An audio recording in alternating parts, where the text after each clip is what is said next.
back to another week of Pumped Up Tea. I'm Taylor. And I'm Sarah. And we are at the end of the Love Island finale week.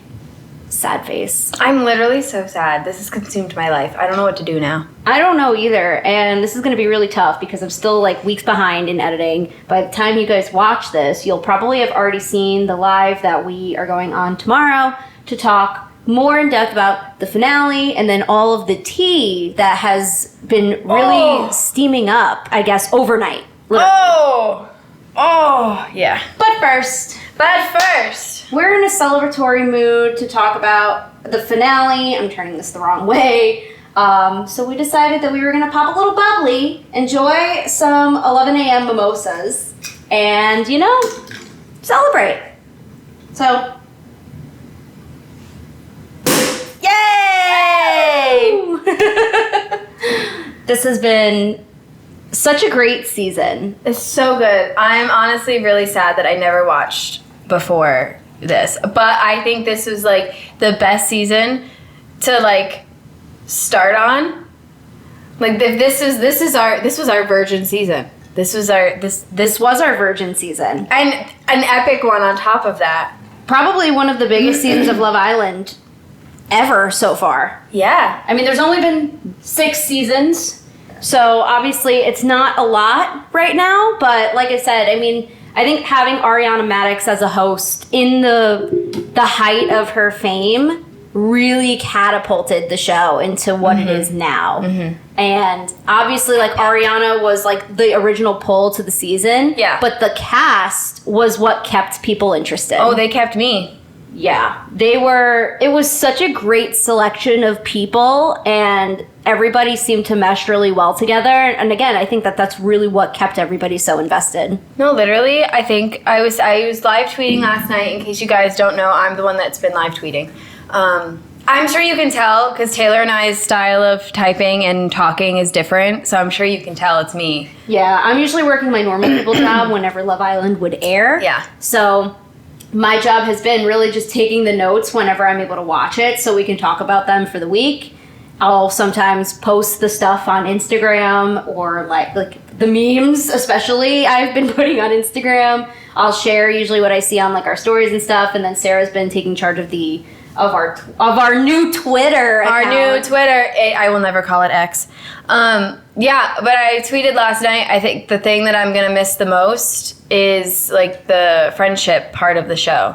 Yeah. Like, it was, like, the best part of the whole thing. Mm-hmm. I don't think it would have been as good of a season as it was if they didn't all just, like, get along so well. Because even when there was drama, and there was plenty of drama, and there was plenty of awesome drama, and it was great. So much. But at the end of the day, everyone was still just friends, and it just made it all the more better. Like, them jumping in the pool after the finale was, like, and they were fighting, and then the pillow fight in the morning, like, everything about it was just so good. Yeah, I was hoping that they would fall in the pool, too. Or jump in the pool, I should say. Yeah, somebody said it was like Liv or something on a podcast or on the interwebs, or it was Andrea. Somebody that had been voted out had said that they rarely went in the pool because they would have to take their mic packs off to go in the pool, and then that is missing screen time. Because if you're not mic'd up, you're not on... Interesting. Yeah. So that's why they jumped in the pool, so they can still... Because that was like the first... that like no one really ever went in the pool because their mic packs were always on. And then to go in the pool, you have to take it off. But if you take your mic pack off, the odds of you being on camera are slim because they can't pick up what you're saying. So interesting. Mm-hmm. Unless you're Rob. There was that really funny... I saw it peeking around TikTok. I believe it was Aaron and Kayla in the pool, and she's like on his shoulders, and he just... Well, we should start getting into our week 6, our final week of Love Island recapping. Cheers to a wonderful Cheers, bestie. Yay! Oh, that was nice. I love a good mimosa, but also like Prosecco is my jam. Like this is my drink of choice. This is excellent. Prosecco is a dream. And so I figured why not break it out for this finale week. So let's take it from episode 30, the beginning of week 6. after Kane had been freshly dumped. Oh, wow. It's every single time. Every single time we sit down to recap, you're like, okay, let's start here. This person has left. And I'm like, I've lived 5 lives since then. Yeah. And Kane definitely did not go down quietly. That's for sure. No, he did not. On the show, he went down quietly. They gave him 5 minutes to pack. Because he fucked around and found out. Literally, yeah. Can you imagine, though, if he did what he was supposed to and had kept Liv, and then Liv actually got to meet Harrison, how different the finale could have been? It would have been so nice. Like, who do you think would have been out if they made it to the end? Who would be? Ooh, I feel like maybe Rob would have gone sooner. Rob would have gone sooner, and I think if they made it to the final 4, I don't think Nicole and Kendall would have. No, I think, well, maybe. I say that only because Kendall, since Casa, has really given a lot of people the ick. And so their support has very steadily decreased in the last 2 weeks since Casa. And, like, you see that in the polls and stuff, which is sad because I genuinely adore them. And, like, I don't know, I would think I would be really sad if they didn't make it to the finale. I don't know. I get why Kendall gives people the ick. I do. But I don't know. Again, I think I'm too much of an optimist. That, like, I feel like every couple is genuine in some way. There is some... Even if they don't last... Like, I think they all genuinely like the person that they're paired with to some degree. Mm-hmm. I don't know, but Kendall really turned me around last night, though, so. Oh, I know. Okay, but we're going to get there. But anyway, imagine if Liv had made it. Yep, if only. One thing to note, freshly after Kane had been dumped from the villa, is when she said that she thinks Rob makes her feel heard. Meanwhile, he couldn't look any more uninterested. Oh my God. This is, I think, when Rob starts to become like blank Rob. Yeah. He just became a shell. Give them nothing. Give them nothing, Rob. Yeah. Yeah. I've never seen a man more uninterested than that. And I tried for that first scene, I really gave him the benefit of the doubt because Rob is very stoic. Yeah. He's very stoic in terms of romantic relationships. He's not so much with the boys, but a lot of people are that way. Like, I am much more open with you and the girls than I am with my romantic partner. I'm much more settled and reserved in that regard. So, like, I understood him in that way, but give it a little time. No, I know. But you know what I mean? Like, it's not uncommon for you to switch up a little bit depending on your comfortability with that person. Oh, yeah. But he is very stoic when he is coupled up, and he was like that with everybody. Except for Leah. And I really did think that first moment of that scene with Daniela, I was like, well, maybe it's been a long day. Like, maybe I tried. But then the further you get into the episode, you're like, no, this man is just so completely uninterested. Mm-hmm. Yeah. Not even the slightest bit. No. Jenny and Kanae. Well, their couple name is Kanae. Kenny and Janae. Yes. They're talking about double dating on the outside with Serena and Cordell because apparently Kenny and Cordell live not far from each other. No, all of them live relatively close together. Which gives me so much hope because now it means that these people have more of a chance to actually make it on the outside. Yes, I think of all the couples, those two will last longer than the rest. I don't know if there are forever couples, but they are definitely for this time in your life couples. Mm-hmm, for sure. But we're into day 26, and Serena and Cordell are talking about life on the outside now at this point. And they joke about how much shit Serena's parents are going to give Cordell because of all of the activity in Casa. Mm-hmm. Rob and Aaron are... Oh, my God. Rob and Aaron go back to planning on Aaron asking Kaylor to be his girlfriend. Wow. Forgot that happened. I got foreshadowed by the other couples having better moments. I was so done with Aaron and Kaylor by that point that I could give two shits. I think that was like the general consensus across the board for America. Nobody, because ever since Aaron's actions after Casa, he did not give an ounce of a fuck at how badly he treated Kaylor. So at that point, nobody gave a shit. No, the turning point for me with him, Because you know me, I like to try and find some semblance of redemption in somebody. There's always good. There are maybe 5 people in this world that I don't think have any good in them at all. And it's rare for me to say that. So like I really did after Casa try to give Aaron like the benefit of the doubt. Okay, maybe like he's still young. There's got to be something in there. But what really turned me was when they would think it was movie night when he said, I didn't think about you at all. And that turned me off completely from him and Kaylor, because you can't tell a girl you love her and then turn around and say that you didn't think she wasn't on your mind 1 second of like that is a lie.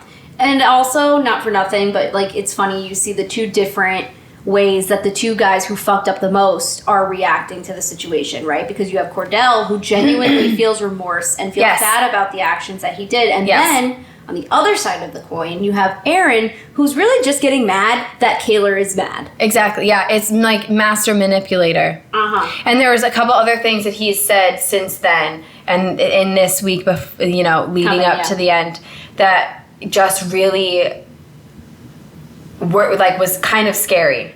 There were some scary things he said that felt very like isolating and manipulative, and I can't remember off the top of my head, but there's a couple things that he had said that I was just like, this is not cool. Yeah. Run away.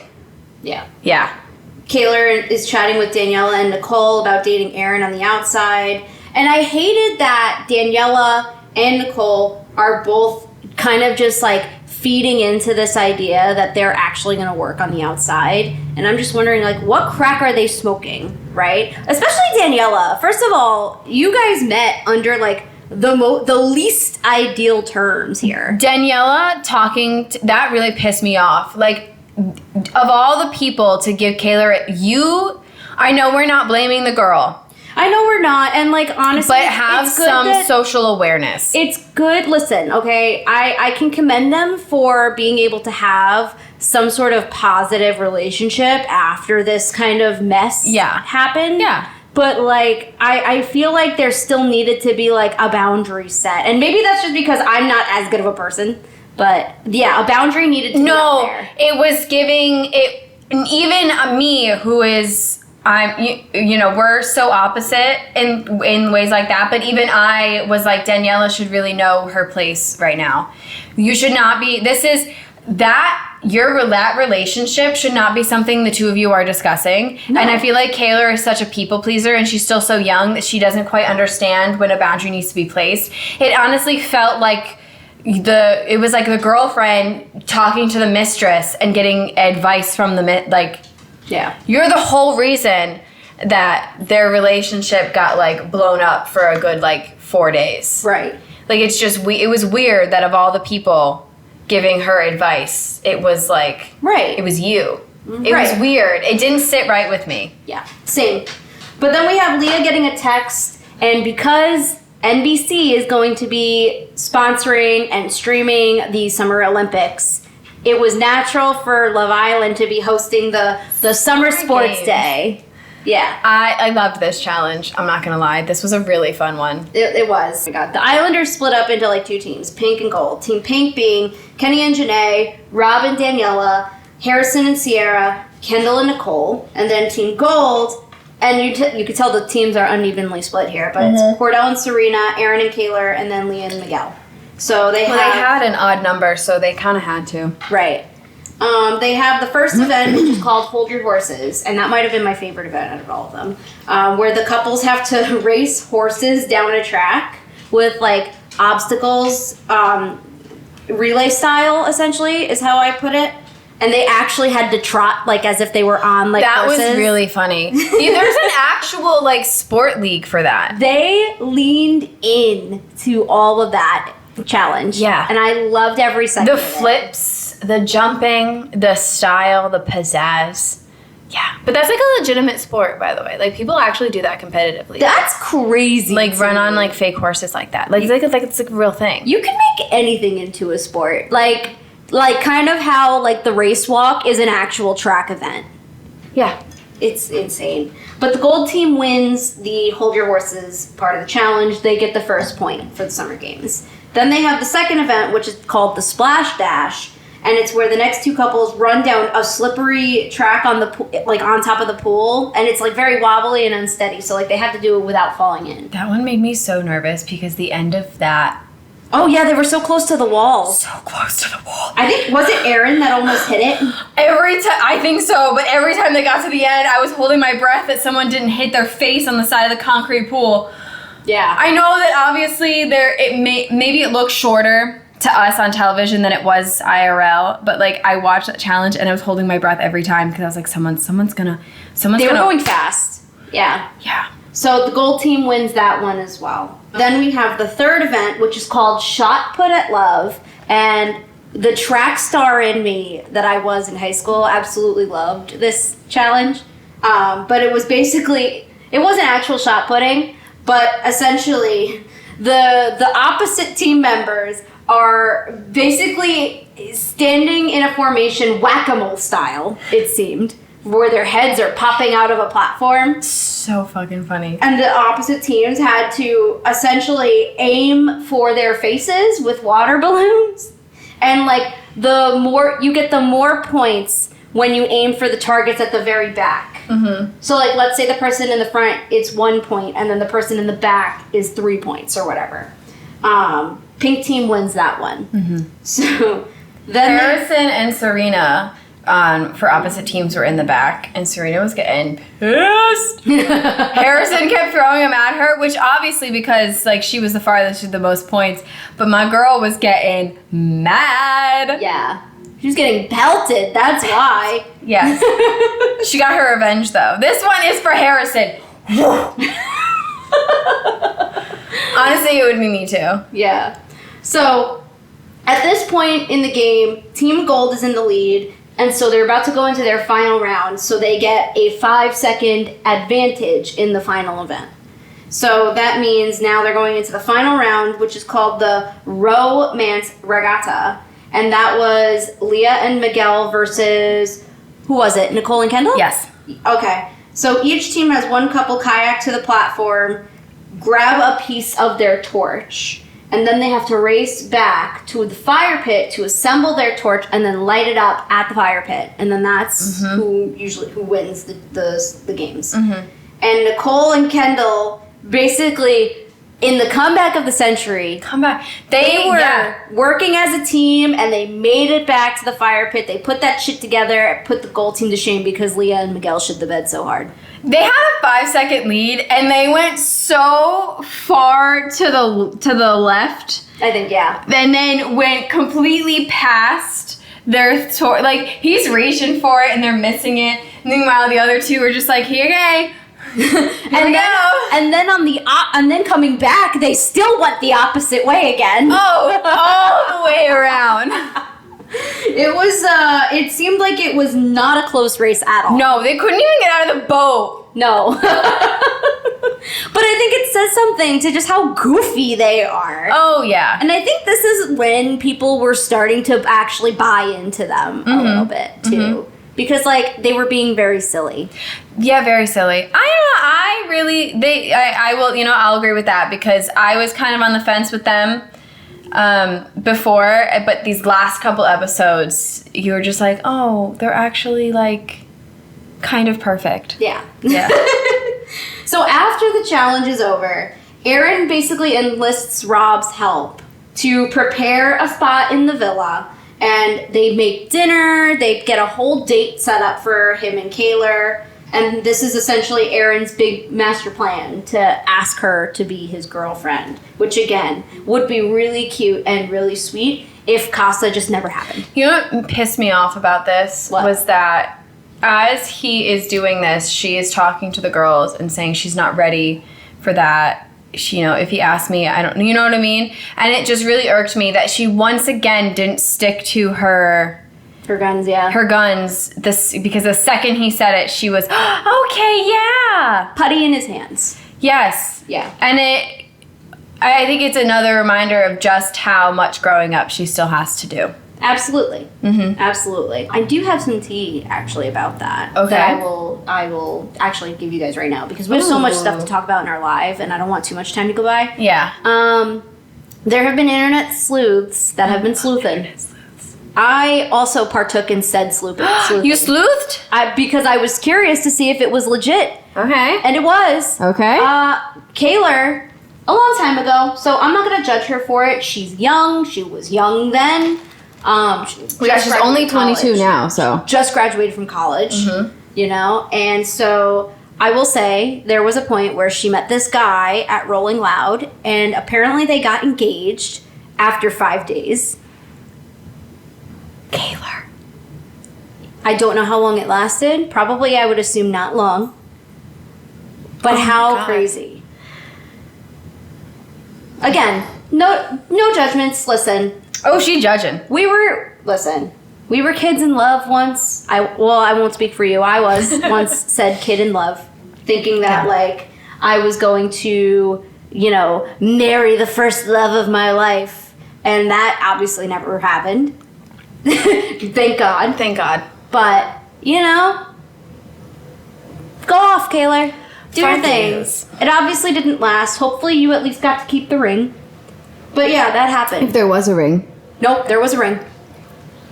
I sent you the video actually on TikTok last night because I was or it was either last night or 2 nights ago.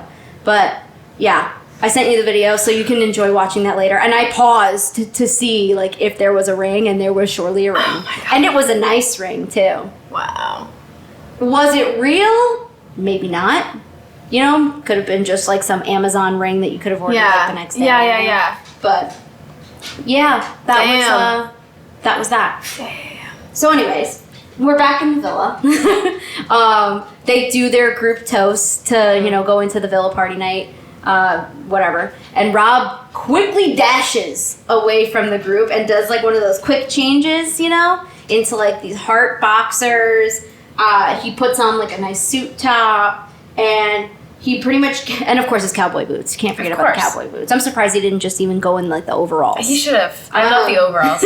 And he goes to play server for Aaron and Kaylor, while Aaron like whisks Kaylor away into like that designated area of the villa where like everything is set up all like it was nice. up in near Soul Ties. Yes, it was near Soul Ties. Obviously Kaylor melting like the putty in his hands that she is.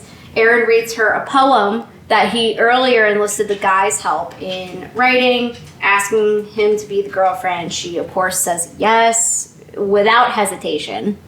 And again, baby girl, you should have hesitated. And again, I wrote, this scene would have been way more enjoyable if Casa never happened. Like, if Casa never happened, right, and they had this moment, they probably would have won it all.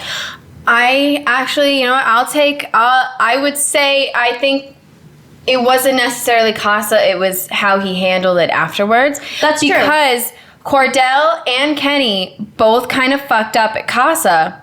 Cordell especially. But the way that the two of them handled it afterwards spoke volumes to how the girls themselves acted afterwards, and also the audience perception of them afterwards. Because 2 seconds after this, Cordell and Serena close it off. Kenny and Janae close it off. And the reception to that is light years away from Kaylor and Aaron. And it has everything to do with how the boys handle it post Casa Amor. Fair. Okay, so we'll give that to Aaron. If he handled post Casa better. Yes. If he actually took responsibility for his actions, stopped blaming Kaylor for being upset over his actions, maybe they would have won it all. I think so. Yeah. Or at least gotten to the Final Four, because, I mean, you and I were just as mad at Cordell as we were at Aaron. Yeah. But our anger subsided pretty quickly because of how he handled it afterwards. I was still hesitant of Cordell, and like I would be lying if I said I wasn't still kind of sort of hesitant. I agree. But because they live close and they seem to actually have like a strong foundation post Casa, I'm willing to give them a fair shot. Yes, I think he has more of an understanding of how she works now. Yes. I think pre-Casa, he was listening to the boys more than he should have been. Way too much. Way too much. They were getting in his head about the way that she moves and the way that she was reacting to things.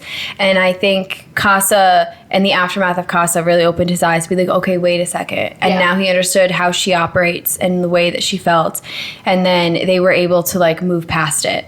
Yeah. Yeah. Yeah, makes sense. I did have a tiny twinge of nerves last night, though. At the very, very end. Oh, yeah. We'll get into that. Yeah.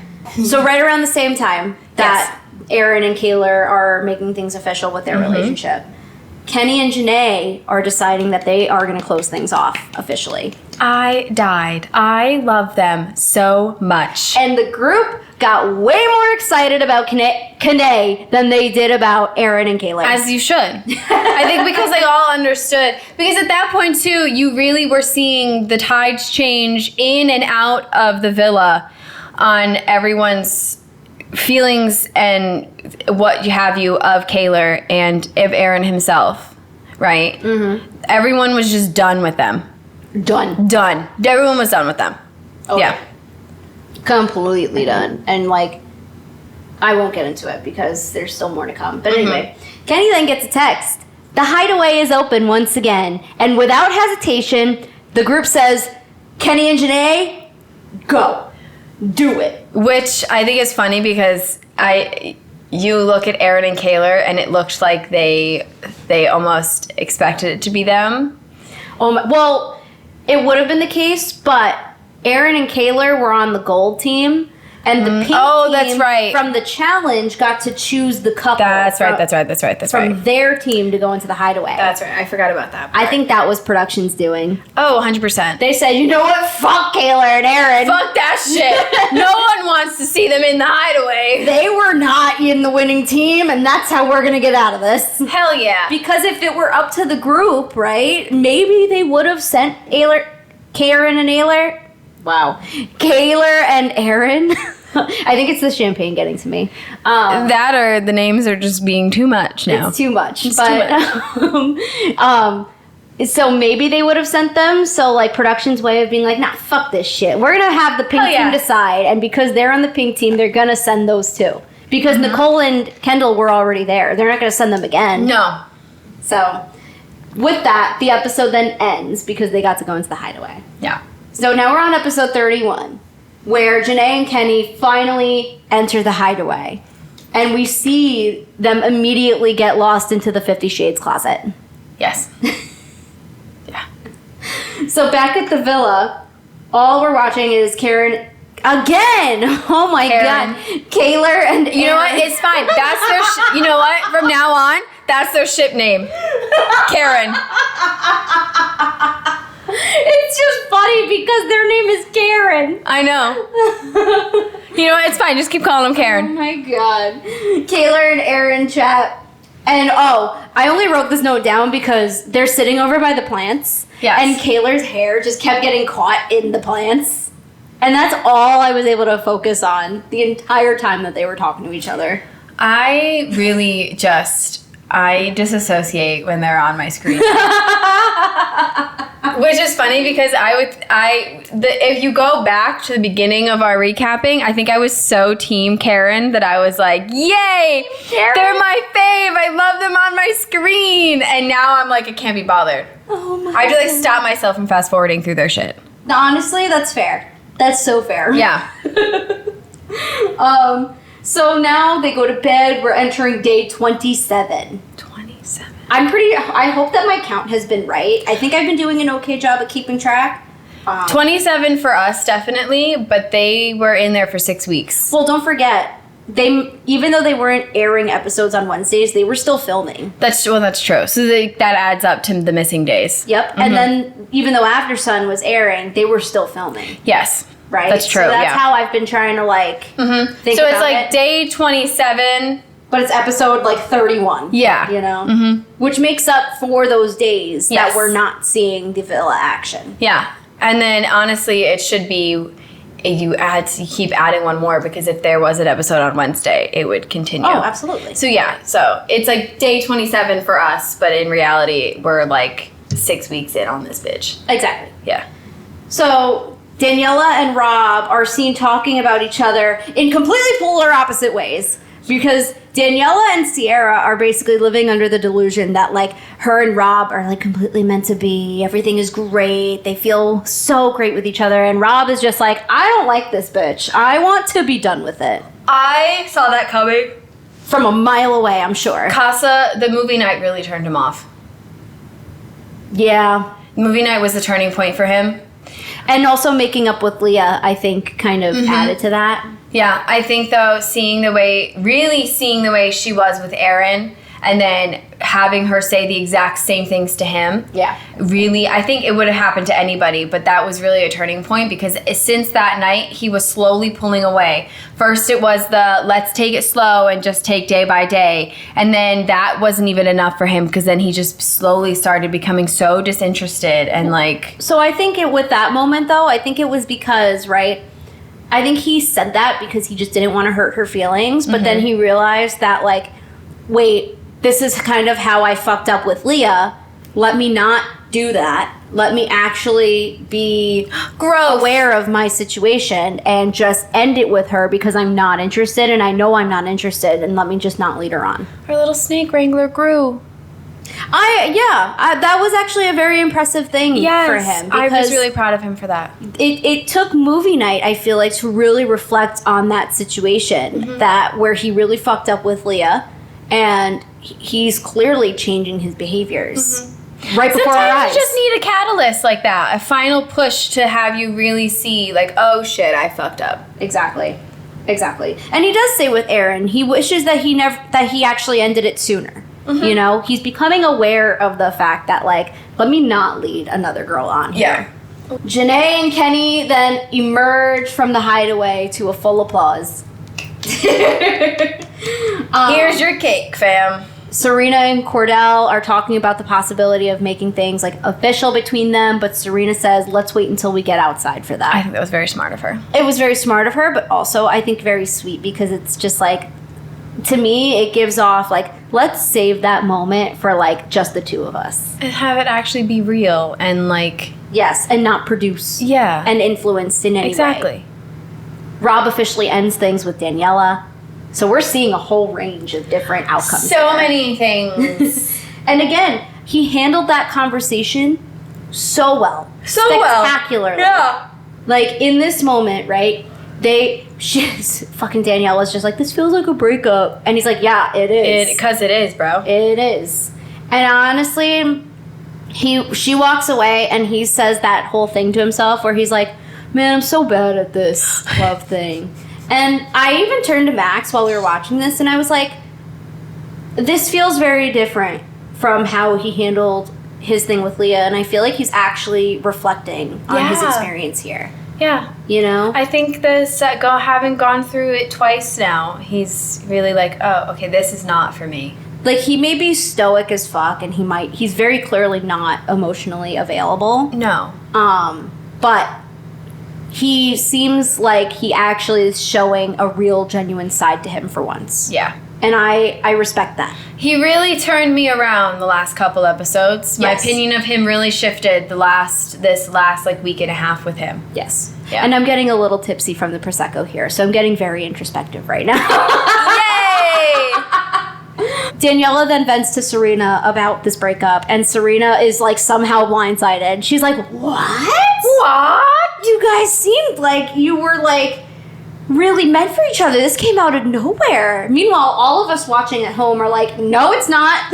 I think that is because we see things that they don't. That's true. We see things they don't. They may not have seen him and her at the fire pit. They may not have been aware of the conversation they had. Mm-hmm. Like, there are things and moments that we as the audience see that they do not see, which makes me so fucking excited for the thing, because, Kayla then gets a text. The challenge is going to be called Hearts on Fire, which means It's the fucking heart. It's the what's it called? The heart rate challenge. Challenge.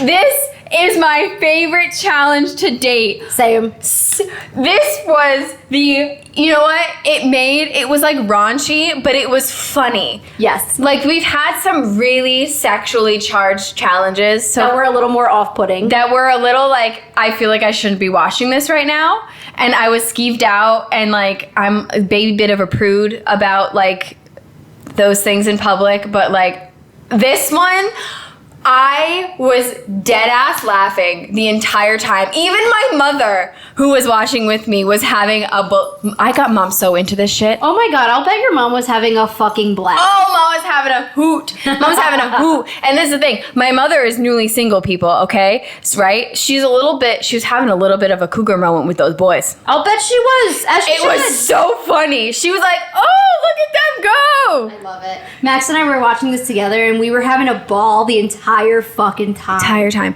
We were like having moments where we were like scream laughing. Yes. I will say though, even the ladies were getting a little bit of the fanny flutters going. And I'm strictly dickly. I am also strictly dickly, and I was loving everything. I was girl crushing hard, man. Hard. Okay, so let me explain the challenge real quick so we can get into that. Because, oh my god, it was so great. This was the best challenge ever. But basically, the Islanders have to wear a heart rate monitor. So they determine, which guys and girls get their heart rate up the fastest. Or, like, who's raising whose heart rate the most. Which was great. So the guys go first. And Kenny not only was he one of my two standouts, but also he was the best person to start off the entire thing. The best. It was so great to see him come out of his very reserved shell. That's the thing. So, okay, Miguel said it earlier, but I'm going to reinstate it right now. This is where Kenny became Kenneth. Yes. Yes. I'm like, where did this come from? Oh, this is the thing. I am a Kenny fan. He dresses well. He's polite. Like, of all the boys in the house, he's the one that I would pick personally for myself. Yes, same. And so I already loved him, and he's nice to look at on top of that. But this was a whole new side of Kenny. And I was pleased. I was definitely sold on Kenny after all of this. Janae was freaking the fuck out. I know. Who wasn't, though? The comments from the girls, the reactions. It was like when it reminded me of the kissing challenge when the boys were on the bleachers. Oh my God. Doing heart palpitations and like it was so funny because it was just, we finally like got a moment of seeing the girls react really silly to something, which I don't think we've gotten to do very often. Because the boys are usually the more animated in their reactions to challenges. Absolutely. And it was, oh my God, Leah was cracking me up when she was watching the boys dance. I loved it. I loved it. Oh yeah, every second of it. I'm not going to break down like every guy's performance on here. He went second, but he was another standout of mine, but Cordell. With the nerdy Cordell lisp. The lisp?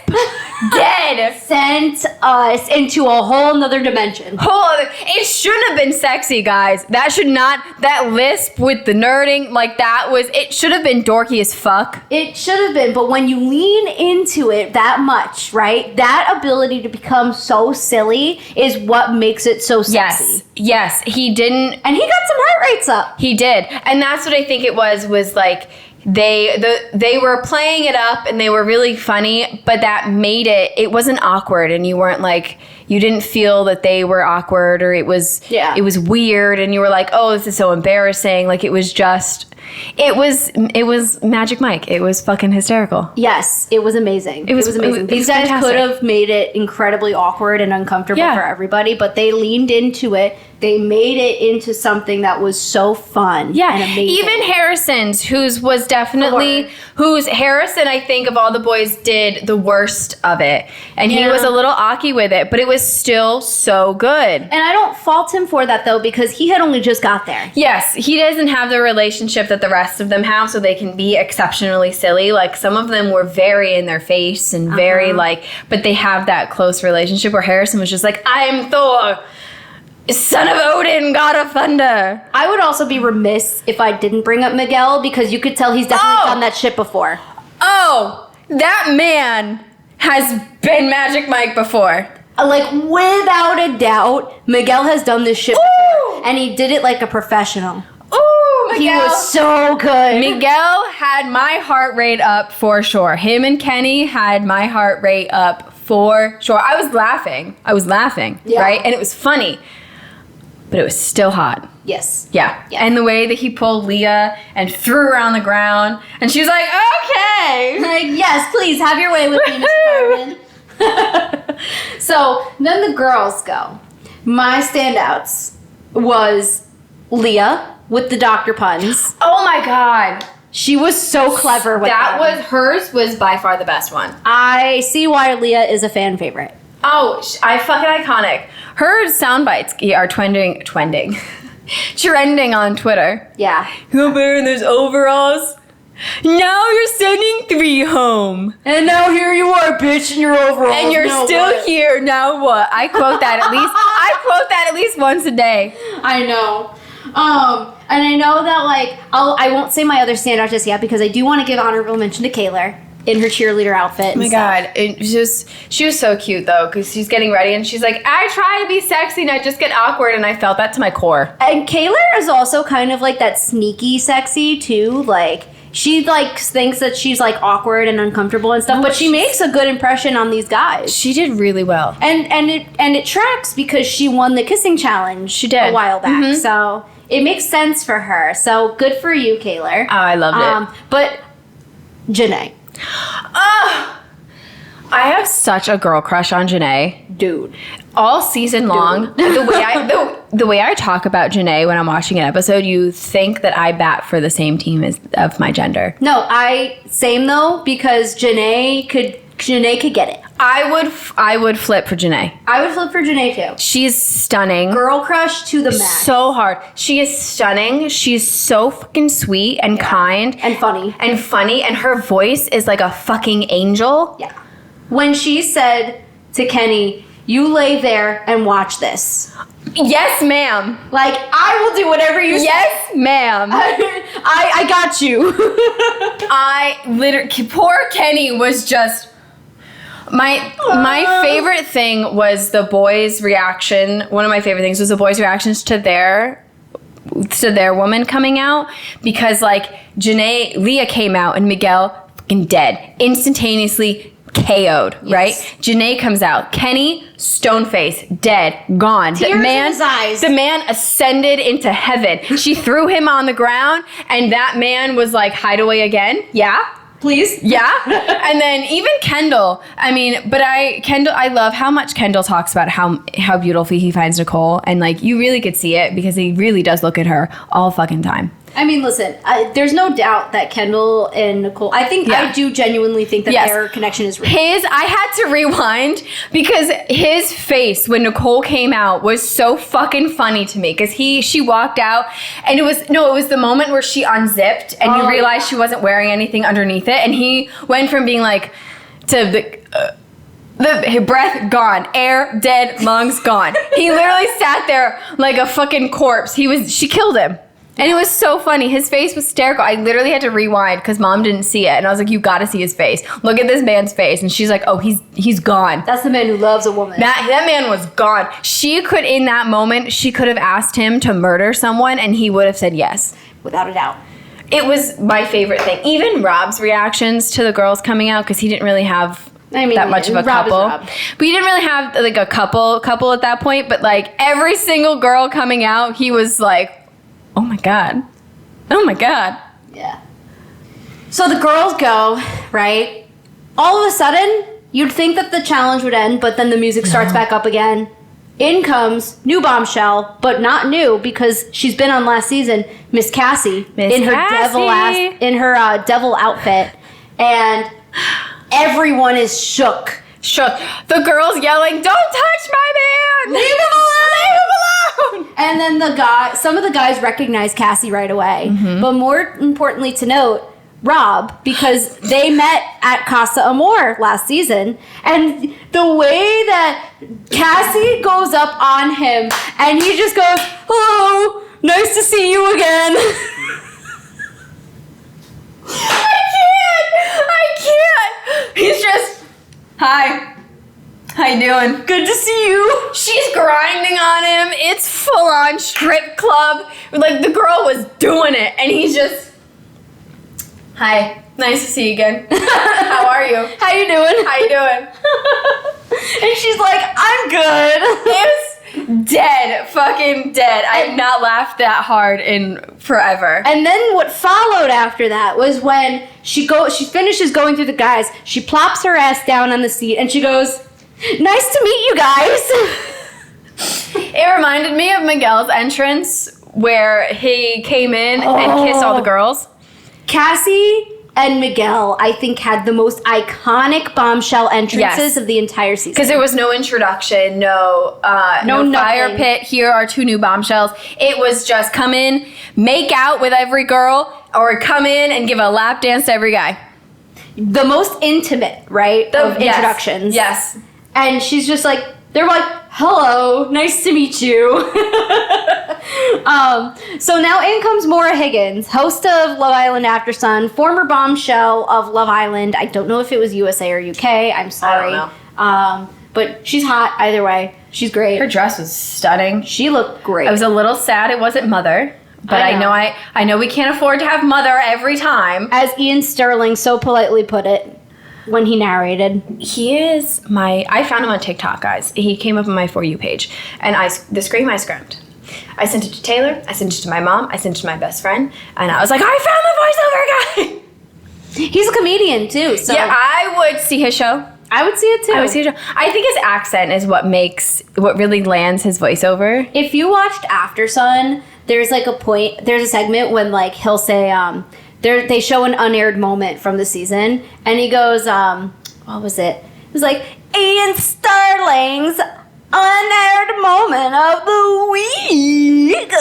Like, he makes it so silly and funny. Oh my God.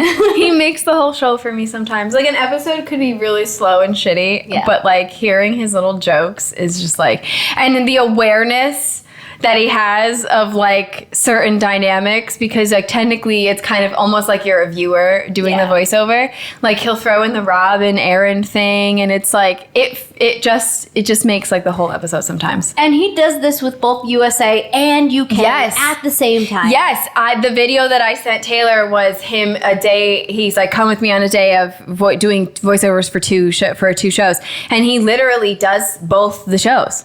Like back to back, he records both episodes. So Ian Sterling, if you ever come into the States, please come to New England, into Connecticut, please. We will gladly see you. I will come to your show. Yeah, please come to Connecticut. Please. I don't care where you are in the state. I mean, the state's very small. We're small. Like we can go through the entire state within 3 hours. So wherever you go, there will be a way for us to get there. Literally, you could do the whole perimeter. Like, and we live in like central Connecticut, so pretty much everywhere else in the state is like an hour from us. So we can do it. We can get to Boston or New York in an hour and a half. Well, Boston's 2 hours, but more or less an hour and a half. The way I drive, it's an hour and a half. So anyway. Maura comes in to read the results of the heart rate challenge. And so we get the results where we'll go through the guys first. But some of these results were actually kind of shocking. Yes. Kenny's heartbeat was raised the most by Kaylor, Rob by Leah. That was not shocking. Cordell with Serena, Harrison with Kaylor, Aaron with Kaylor, Kendall with Nicole, and Miguel with Cassie. I was really shocked by Miguel and Kenny's. I wasn't shocked by Miguel's because, again, you know the vibe that I get about Miguel by now. Yeah. Kenny did shock me. Kenny shocked me because that man was shooketh for Janae. That's why I was saying, like, how did Janae not get you up more than Kaylor? Yeah, crazy. Very crazy. Maybe that's a sign, though, that maybe the rumors could possibly be somewhat true, that, like, they're not authentic. I'm not saying that we believe in these rumors, but they exist for maybe that reason. Yeah, you know what, though? The thing like this is, like, everyone has, like, no matter who you're partnered with, you're still attracted to other people. Like, that doesn't go away just because you're in a couple. True. You know what I mean? And it's the same as, like, guys who go to strip clubs and the downstairs is dancing because a girl, like, you know what I mean? Yeah, that's fair. I don't really count things like this as like a bullet point in the list of authenticity or something. Like, it doesn't really matter to me because I adore the boy and I think he's handsome AF, but like I won't lie and say that like there are also other people that I find attractive. That's fair. Because I think that's just like human nature. Yeah, absolutely. Yeah. So the results for the girls is Kayla's heart rate was raised the most by Erin, Serena with Cordell, Leah with Cordell, Daniela with Miguel, Sierra with Cordell, Nicole with Cordell, and Janae with Kenny. Cordell had the ladies shook. I think it was the lisp. It had to be the list. It got everybody going. And like heart rate raising to also feed your point doesn't necessarily mean like in a sexual way. It just means like, oh my God, what is this person doing? Well, exactly. Yeah. Like your heart rate goes up. My heart rate goes up because I have anxiety. Mm-hmm. Like I could be sitting in this chair right now and I could have an anxious thought. And if I had my watch on, my heart rate pumps up real fast. Yeah, absolutely. Yeah. Totally get it. So Maura reveals the results of the public vote. The top four safe couples are Janae and Kenny, Nicole and Kendall, Leah and Miguel, and Serena and Cordell. Was not surprised by that. Not at all. So the episode pretty much ends on a cliffhanger with the bottom three, which are Kayla and Aaron, Daniela and Rob, and Sierra and Harrison. Yes. The safe Islanders get to decide as a group which couple they want to save based on who is the most compatible. And I think at that point, right, the fates are sealed. We all know who they're going to save at this point. Yeah. So we'll go straight into episode 2, which is at the elimination. The couple, of course, no shock there. The group decides to save Kayla and Aaron. Yeah. Cassie then gets the option to steal somebody. Which is Rob, which I think we all knew because they already had that background from Casa Amor last season. And I don't think she likes Harrison. Yeah, we obviously didn't watch last season, and I know Harrison was on last season as well, so if you have the tea on that, spill it in our comments if you're watching on YouTube because I want to know. But the dumped Islanders in this case are Sierra, Harrison, and Daniela. Bye. Bye, guys. So after the elimination, Rob actually does a really sweet thing and he pulls Daniela in for like a final chat just to kind of be like, it's not you. Yeah. It's, just keep your head up. You're a really good person, good girl. I thought that was a really nice thing to do. I did too, yeah. I still don't feel that way that much about Daniela after the impact that she left on us, but you know what? It's not going to hang over her head forever. No, I wasn't sad to see her go, but I don't think anyone should be holding it against her for the rest of her life. Exactly. Like, I think that we can all get over it at some point in time. But I will say, in this moment, as I was watching it, I did make a note. I was like, I don't really understand why everybody is so sad to see her go. I didn't realize that anybody had that deep of a relationship with her. Yeah. I don't know, call me petty, but I wouldn't. Right. Exactly. I wouldn't either. So that's why I would not, man. I would not. You fuck around with my man like that, and then you lie about when I ask you, you then lie about the depth of how things went. Yeah. Oh, my petty ass is waving goodbye. Have fun. I'll pack your bags for you. My man's not going anywhere near you. No. After that. No. That's what I think was my biggest issue with her, and you know what, and why I didn't like when she gave Kayla advice the episode before, because she lied when asked. Exactly. When I was talking about it earlier in the pod and I was explaining my feelings, I couldn't figure out what it was, but it was the fact that she lied. She would have had way more people on her side too if she just told the truth. Yes. That was the one thing that really set her back. Yeah, the lying. The lying. Absolutely. Because thinking that she's not responsible for being honest with a girl that's coming to you for information. No, that's but like crazy. But like morally, I would have been spilling my guts. I don't know. Maybe that we're just different types of. I would have told her everything. It also, you know what? I mean, it could also be our age coming in. Maybe that's true. That's true. And we're not. They're both young. They're young, you know, and like to us now in you're almost 30. I'm in my 30s. Like if I get the hey girly text, or I have to give the hey girly text, or that conversation, like you don't give them all the information, because why save that girl from heartbreak if you can? I know most of our age group is within like the late 20s, early 30s. Yeah. Which we are in. I'm only 32. Well, I'm also talking about like the demographic that watches this. Yeah. But Everyone's pretty. If you happen to be in your like younger 20s and you're watching this and you're listening to our input for some reason, well, first of all, thank you. But also, just take this, right, as a lesson that if you're ever in this type of situation, right, honesty is key. A girlie comes to you looking for information about something her man was doing and you happen to be involved in said situation, be honest. Tell the truth. Tell the truth. You're not saving anybody by withholding information like that. Yeah. Like, or twisting it to make yourself look less bad, because it's not going to follow you for the rest of your life. Exactly. You know, and as you grow older, you'll see the error in your ways, because obviously with age comes maturity. Yep. And like, it just, because especially too, if you're holding back information or you're twisting it to make it hurt less because you think you're doing the right thing because you don't want to hurt that other person, you're hurting them anyway. Exactly. And you're attaching them to somebody they shouldn't be attached to, because you're giving them a false narrative. Mm-hmm. By not being honest about the shower thing, she twisted what it was about. Exactly. And then in the end, when it came out to be the truth, it hurt Kaylor more. And whether or not they cuddled on the first night.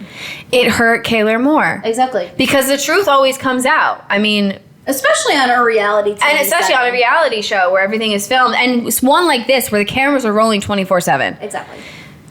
Take it from somebody who has been in similar-ish, without the reality TV aspect situation, and older people, you know, just in general. We're on the older side. Mm-hmm. We're not old. No, I'm not old. We're just on the older and more mature side. Yes. But yeah, just be honest. Yeah. Spill your guts if you have to. The person you are in your young 20s is not the person you are once you hit 28 and up. Literally, it's not at all the same. My 22-year-old self is light years away from my 32-year-old self. Light years away. And it's a decade is nothing. Like, to think that, and I know we've talked about this a few times on the podcast, but like the fact that I am turning 30 in like a very short 5 months, maybe less now, but like, it has you really thinking about your life and where you've been and how you got to where you are now. Oh yeah, my 30th, I was like, oh wow. Like, whoa, how did we get here? It really feels like a switch flips. And then, not at first, you know, it's just a birthday, it's just a time, but like, the more you get into 30, you're like, okay, hold on a second. Like, and then you hit 31 and you're like, I am more myself now than I have ever been. Yeah. Mm-hmm. I spent a lot of my earlier 20s like pining over relationships and like finding love and stuff. And like when I finally let all of that go, I was like 27. Mm-hmm. And I only know this because I met Max when I was technically still 27. That's crazy. And our relationship started kind of really blooming, like right after I turned 28, because my birthday's in January. Yeah. And, like, we spent all of 2023 together. You did. I remember that. And then obviously, like, you were at my birthday party and we were all together, and like, and obviously, like, so Max is my boyfriend, if you're new to the podcast. Yes. We've been living together since like earlier in the year. It wasn't that long after my birthday, actually, that he moved in. Was it March? Yeah, like towards the end of March. We're in end of July now, and obviously like things are still going really great. Like we're looking into like we're talking about marriage, and like I love that so much. I know. I better be a bridesmaid's bitch. Listen, yeah, I always think in the back of my mind too of like, who am I going to have for my bridal party? And I have to forewarn, my bridal party is going to be annoyingly big. I don't care. There's too many. There's so many. It's literally going to be like half family members, because I have sisters and like I have cousins and stuff, and then the other half is going to be like the really close friends that I have. I actually start saving, bitch. I actually recently was asked to be my friend's maid of honor. Was it Caroline? No. Caroline is a single Pringle. Caroline and I are very similar in. We are the same person. No, my friend Becca, she lives in New Mexico, but they are engaged to be engaged. So to be engaged? The ring has been found. It has been purchased. Does she know? Yes. Okay, she picked. So I'm assuming she picked the ring. Yes, we're very specific. And the engagement should be at some point towards the end of this year. Oh, see, I don't want to be part of that process. I do, and I'm like her. I do and I don't. I want to make sure I get the ring that I want, And I think we should have the conversation of like when you're ready to be engaged. But the aspect of the engagement and when it happens, she won't know. With that, I send him the rings that I want. Like, I know how many carats I want. I know what size I want it. I know exactly what kind of cut I want. Me too. I know what kind of gem I want. It's going to be a What do you want? I want a moissanite. Oh my God, twins! Well, because a while back when we first met, I remember we once talked about it, and I didn't know what a moissanite was before. And when I realized exactly what you told me, it's pretty much exactly the same as like a diamond, but not nearly as expensive. No. That's where I was starting to look into that. But I used to want a princess cut. I don't anymore. I want a round, like solitaire cut. Ooh. But I want it big. I want like a moissanite. You can get a fat ass ring for nothing. I'm telling you, I want like a 4 carat. 4 fucking carat moissanite gem, because I don't want many things in life. Okay, I'm not from space. I'm not the most materialistic person. No. But when I'm telling you, when I get engaged, I want top-notch effort. I want everything in the world. Same with my wedding. I want everything in the world. I want that diamond to be fucking fat. I want a fat ass gem. And the band, I don't care about all that much either. I will take like rose gold, plain Jane, band. I don't care for much when it comes to the band because it's just like a lot more to clean. It is. But as long as that diamond's, or you know what I mean. Yeah. Fake. As long as that fake diamond is fat. Yeah. I don't care. Well, moissanite is also is very sturdy. It's beautiful. And it's stunning. Yeah. Yeah. My friend's is an alexandrite. What is that? It's a bluestone. Oh shit! And that's beautiful. The band is gold with like a flowery textures inscripted. But it's gorgeous. My friend Hannah, that I think you met at my birthday party. She got for her engagement ring an opal. Ooh, it's so pretty. Mm-hmm. I like this new trend of millennials being like, fuck diamonds. Yeah, I want something fancy. Yeah, it's funny because you said you wanted solitary round cut, and I want a solitary emerald cut. That's so funny. Mm-hmm. And I think I want a plain band. I kind of just want the stone to just, like my moonstone ring. Pop. Like my moonstone ring, the band of this is there's nothing to it, right? But she's thick, she's sturdy, but this is larger than my engagement ring would be, obviously. Yeah. But like, she's thick, and like that's. I like when the stone itself can stand out. I'm like just getting to the point too where I'm like envisioning what my wedding would look like, which is big for me because I was never that kid that ever imagined like a wedding for myself or getting married. I was never that kid that planned out her wedding. You don't seem the type. No. That was never me. The yin and yang of us is coming back in. Meanwhile, I found the song that I want to walk down the aisle to. Yeah? Oh my God, I'll play it for you later. I cry every time I listen to it, so just be prepared. I have my the pod, you're gonna listen. I have my entire wedding planned out. Down to the point, almost the man at this point. I can see it. So that's huge. Mm-hmm. No, I know where I want to get married. There's a castle. It's like a New England Tudor castle-esque on the river towards East Hampton. Okay.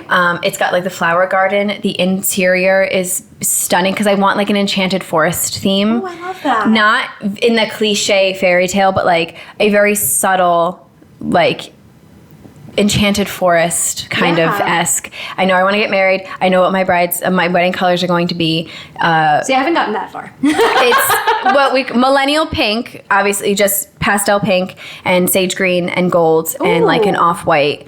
That's pretty. Mm-hmm. I know I want to walk down the aisle to a instrumental version of Daylight from Taylor Swift. Wait, so okay, mine is also a Taylor Swift song? Yes. Not because I'm like diehard Swiftie like most people that I know, but like I feel like I've told you this before. The song Enchanted has been a song that I've loved. Oh my God, I'm going to sob. I'm going to cry when you get married. I'm going to be standing up there.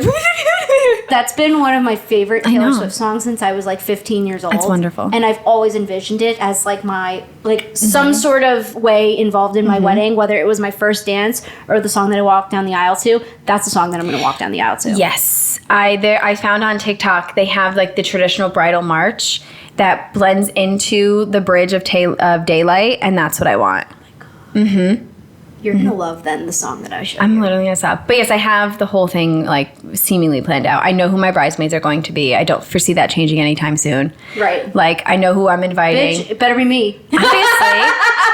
Like, no, it would be Caroline, Becca, Elsa, you, Andrea, my cousin Haley. Perfect. Yeah. Yeah. Got into wedding talk on. I love that. I know. That was the best rant we've ever had. That was the best off-topic rant we've ever had. I try to cut a lot of our tangents, but this one I'm not touching. No, this one is fantastic. So, Kaylor, in a confessional, mentions that she doesn't think that Aaron's behavior towards her was the reason they almost got dumped.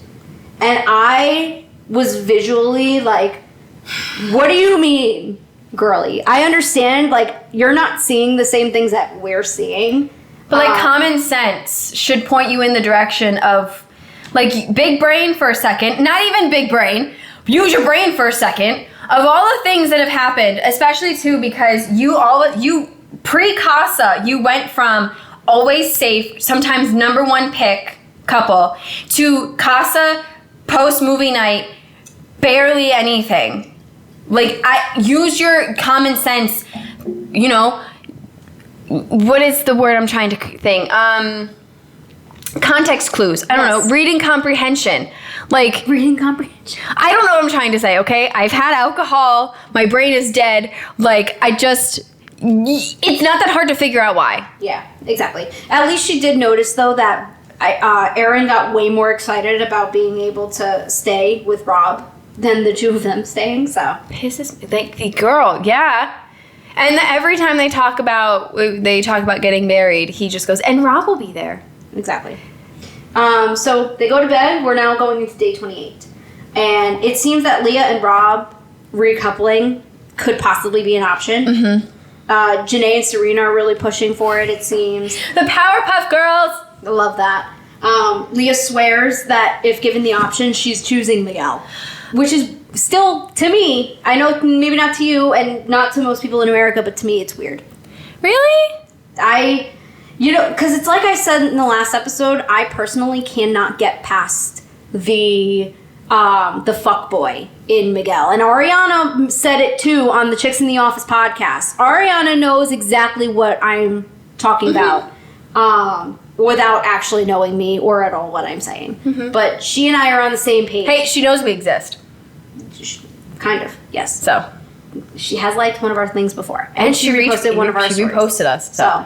Yeah, I don't know. I think the only reason I knew that she would, as much as the toxic side of me wanted her and Rob to get back together, I think I knew that she wouldn't because that ship has sailed, right? She's not, it's so far gone in that it's a short amount of time, but so much has happened since then. So much. That even with their closure talk, and as much as I was kind of rooting for it a little bit, I knew that it wouldn't. She is genuinely so into Miguel, and I think she feels so much safer with Miguel. Yeah. That I don't think she would choose anyone but him at this point. Fair.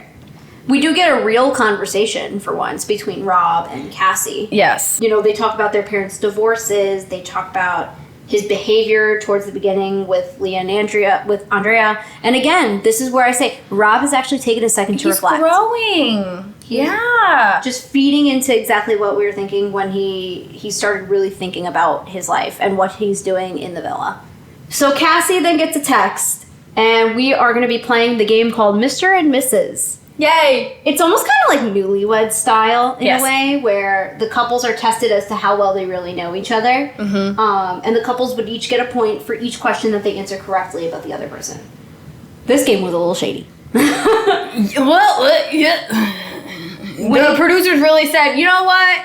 We haven't asked anything scandalous in a while. Yeah, exactly. And here we go. They made every couple answer some scandalous shit. But the winning couple for this challenge would get a very special prize, which is a video call with their friends and family from home. You know what I found out? What? most of the time, everybody gets it. This is the first time that it was only a select few people. That's interesting. Mm-hmm. The subreddit was talking about it. I love being on the Reddit because I learned things as as a first time watcher. Yeah, of course. I get prepared for things coming up. So they were pretty mad that it was only a select few people that got to talk to their families this time. Makes it that much more special. Yeah. So some of I took note of some of the shady questions that were asked. Mm-hmm. I don't remember who they were asked to. It was too much for me to keep up with all of them. So much. But some questions were, which Islander do they find is the most selfish? Who's the biggest complainer? Which they all said Kaylor, which was hilarious. Mm-hmm. Gives them the ick, here for the wrong reasons, red flag about their partner. So this was a real interesting way. I mean, not to like divide the group, but like kind of just point out what their flaws are. Yes. In a way. Yeah. And Kendall gave the nut tap to Rob, which I thought was really funny because I think they said which Islander gives somebody the ick. Mm-hmm. Yeah. And he was like, "Fuck you, man." Yeah. So two couples tie first at the end, which is Aaron and Kaylor and Nicole and Kendall. They seem to know the most about each other. Which is not surprising. They've been together the longest. So. Yes, exactly. They answer a tiebreaker question for the win, which was what percentage of married couples get divorced within the first 5 years? And somehow Aaron and Kaylor nail it at 20%. Oh, bullseye. And they were both like, I don't know. Like, honestly, I didn't know the answer to this question either. So the fact that they were able to just guess it and then they got the exact number right. Crazy. I was very impressed. Very impressed. I honestly was surprised at how low that was, though. Yeah. So not only do they get to have a video call with their families and stuff, but they then get to choose two other couples to do that with them. So they choose Nicole and Kendall and Serena and Cordell. Again, the couples that have been around for the longest. Yeah. And then the public vote opens, which I believe ends the episode. Yes. So now we go into episode 33, which essentially is going to be just the family video calls episode.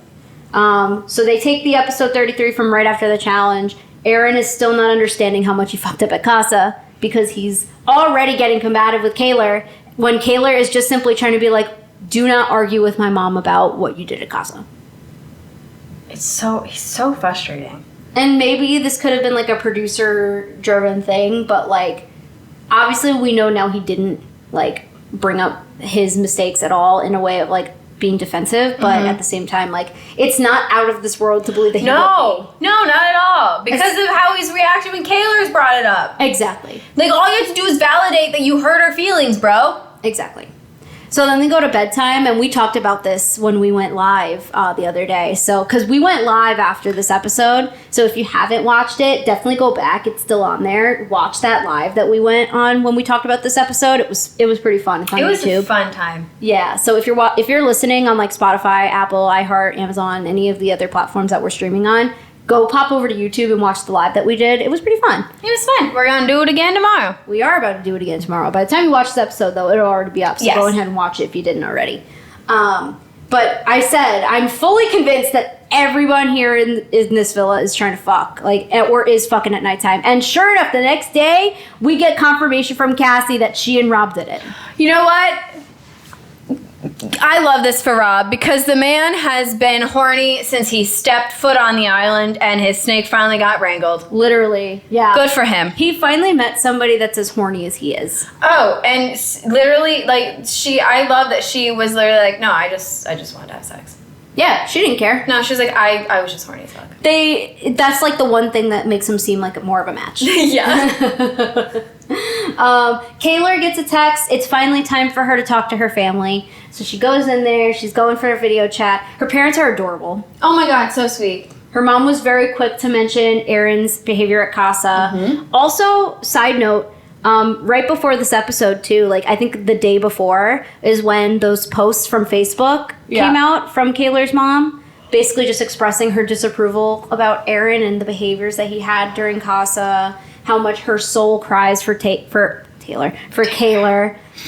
whenever she would cry.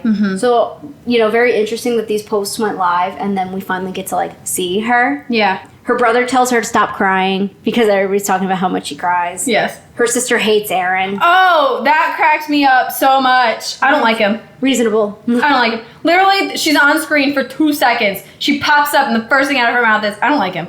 But if there's anything that Kaylor's family is going to do, it's be supportive of Kaylor. And that's exactly what they express towards Aaron. Yeah. If this is what you want to do, we'll support you. We just don't necessarily like it. Yeah. Which is normal family behavior. Exactly. But surprise! Aaron's family then pops up. It's his mom, Abuela. There was a sister or a brother? His brother? Brother. Okay. I think it was brother. Yes. But yeah, Aaron's family then enters the chat. And we find out that at this moment, Aaron and Kaylor's moms have been texting each other. This is my favorite thing. I love that. Yeah. I love that they went out of their way to find the other person's mom and start communicating with them. Whose mom do you think initiated it? I think Kaylor's. I think it's Kaylor's mom. 100% Kaylor's mom. Yeah. Without a doubt. Yeah. Aaron's abuela was adorable. Oh my god. I know. She was so cute. I know. I also forgot that Aaron was Spanish. Same. So as soon as he said abuela, I was like, oh yeah. wow! I forgot that we had this conversation. Yes. Which he calls her Abba. Yes. So cute. Very humanizing of Aaron. Yes, it was very nice. And it was also nice to know how much Aaron's mom also disapproves of his behavior at Casa. Really funny. I'm going to support you, obviously, but this is probably not the best thing you've ever done. It was great. So then we go into Nicole and Kendall's turn. Not as much to note, I've noticed about this family call, but it was nice to know that same thing. Nicole's parents, so sweet. Oh my god, I know. I got teary-eyed when the dad started crying. When Nikki's dad started to get teary-eyed, and then Nikki herself was getting teary-eyed, and I'm a huge crier, so as soon as I see someone else crying, a homegirl is crying. Mm-hmm. And then we see Kendall's mom and sister, who's funny enough, sister's name is Taylor, also hops on the chat. After Nicole leaves, so Kendall can be alone with his family, Kendall tells his mom and his sister that he is falling in love with Nicole. My favorite moment was when Taylor dropped the L-bomb while Nicole is there, and he's like, Taylor! Because it was like peak sibling behavior. Yeah. I found out later on that he did have a video call with his father, but it didn't make airtime. Interesting. It must not have been all that eventful. It was right after the call with his mom and his sister. Very interesting. Then we have Serena and Cordell's turn, which I think everybody was the most excited for very obvious reasons that I will go into in a couple minutes. But we see Serena's sister, niece, and brother, and her dog. The way she got more excited for her dog. I would too. Girl, same. If I was away from my dog for a month, I would be like, where is Roxy? Give me the dog. I would literally, being away from Bub, even a day is too much. Exactly. I mean, we've talked about this before, but like, even if I'm, like, the dog could be in the same house, but I will let a few hours go by, and I'm like, I need to know where Roxy is, even though she's just like upstairs sleeping in the bed. Exactly. Serena's sister reads the letter from Serena's mom because the mom had just gotten surgery, so she's just been recovering and everything, and she wrote a beautiful letter. Beautiful. Just being very supportive of her and Cordell. But besides the point where he fucks up at Casa and she said that she would walk over to Fiji and drag his ass out of there. Very mom appropriate. Her sister was like, I was ready to get on a plane and pack your bags. And then she brought up the Powerpuff Girls. That was really sweet. That was so sweet. She say something like, I'm gladly share the role of sister with them. Yep. Literally sobbing. Loved it. I love sisterhood so much. Yes. Those three especially, like, we've been invested in since the beginning. Oh my God. I love it so much. Yeah. Remember when we got scared a while back thinking that, like, the Connor thing was going to ruin the friendship? Oh my God. It didn't. I know. Thank God. So then we get Cordell's mom, who was adorable. And then we get the father, Odell Sr. Also, you know, I was very surprised that the father was watching for some reason. Me too. It seems as though the parents live separately, just based off of the video chat. It was his godmother. Huh? It's his godmother. Oh, I thought it was his mom. It said godmother on the screen. Oh, I didn't notice that. Okay, gotcha. And I wrote this note prematurely because I didn't know what was going to come. But I remember turning to Max. Max had just gotten home around this point in time. And he's watching with me. And I was like, I guess the show couldn't afford to get Odell Beckham Jr. to be on the show. And then literally seconds go by and he pops up on my screen. And the way that I screamed when he showed up, I'm not even that big of a football fan, but I am unfortunately a Giants fan. I remember the excitement when Odell Beckham first popped into the scene with that backwards hand catch. And so the excitement on my face when he popped up on my screen, I was like, oh my God, we got the brother! Meanwhile, I'm over here tweeting, is this the brother? I had no idea. Excited. I had no idea. I'm literally tweeting like, this is the one, right? This is the brother. I wrote, surprise, there he is! Surprise, bitch! And then I wrote, because I was thinking this out loud, I said it on our live, but I'm going to say it again. I said, Dea is at home somewhere watching this, that should have been me! I cannot get over the fact that he was at the exclusive, incredibly famous white party of the Hamptons, the white party, and people are coming up to him and going, so how's Cordell doing on Love Island? Love Island is sweeping the nation. Dude. I find that so funny because it's like people like Taylor Swift are there, and obviously OBJ is there, and George Clooney goes to these things. Very famous people are at this. This is the party. This is the Met Gala of summer Hamptons parties. Yeah. Right?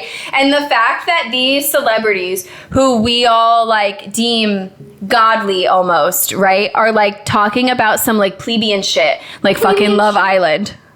Blows my mind, okay? I have this image in my head of fucking Meghan Markle going up to OBJ and going, Meghan Markle. So how's Cordell doing on Love Island? How do you feel about that? Do you like Serena? Are you watching? That blows my mind. I just want to know, I really ship Cordell and Serena. Of all the things you talk about at this party with some of the smartest and most famous people in the world. Crazy. You're talking about fucking Love Island. Right. Love Island. So, of course, Serena gets to finally meet the legendary Odell Beckham Jr. If you were ever a Giants fan, in the early 2010s, right? I was by proxy because I'm a New York Rangers fan, and so Rangers Giants. So Rangers Giants Yankees. Yeah, I was a huge second. I'm more of a secondhand Giants fan because I am from New York, and same thing. New York Giants, not Rangers. You're on Islanders. It's because I worked for them, so I know. But the Coliseum was 5 minutes from where I grew up, so whatever, it is what it is. But Yankees, yes, unfortunately. Yeah. But anyways, yeah, Odell was our saving grace for a little bit. I remember the year that, 2013, y'all went to the Super Bowl? 2012? Was that the second time against the Patriots? I think so. I remember I was living in New York at the time, and I think it was the year I was living in New York that the Giants went to the Super Bowl, or it was either right before or right after I had left New York that they went to the Super Bowl. Oh, yeah. Yep. And I was really excited about it. I don't think we've been back to the Super Bowl ever since then. No, I was really excited about it. It's like I said, I'm a fan by proxy because fuck Boston teams, right? I love New York City with all my heart and soul, so obviously I'm going to root for New York teams. Yeah. So if someone asked me what my favorite football team is, I'm just going to say the Giants. Although now it is the Kansas City Chiefs, solely for Travis Kelce. Well, I figured. I am a bandwagon. Of course. So then the episode ends, right? So now we'll go into episode 34. We got 2 more episodes left because we don't do After Sun. So crazy. And we've got half an hour before we got this. We're fine. We got this. Okay. So episode 34. Rob and Aaron have their bromance moment. They're talking about meeting families, watching Rob wrangle snakes. The song in the background for this too was the funniest thing. Yeah. You would think that they were the ones having the romance. I love NBC editors, right? Because it's NBC umbrella, Peacock, Bravo, NBC umbrella. They are the fucking best editors of reality television. Rob is also clearly giving the speech that's showing that his time is coming to an end. Well, I mean, you can't be surprised. You know, at this point, you're getting close to the end. You obviously know that the Final Four is around the corner any day now. The person that you're coupled up with literally just showed up. There's no way in hell you're making it, right? So. But at least you finally had your snake wrangled. Yes, love that for him. Miguel and Leah are talking about what could potentially go on outside. Nothing really specific. All they're saying really is that I just can't wait to see what we're going to keep building from here. But to be honest with you, I don't believe it for a fucking second. Because think about it, right? He's in London. She's in LA. It's not going to work. No, I don't see them lasting maybe. I could see maybe getting to January. I can't even see that. If we're in July right now. 5 months? I can see, like, the second they touch down back at home, they're done. Maybe. We'll find out. It's so hard because I think the time difference, right, between LA and London are like 6 hours probably.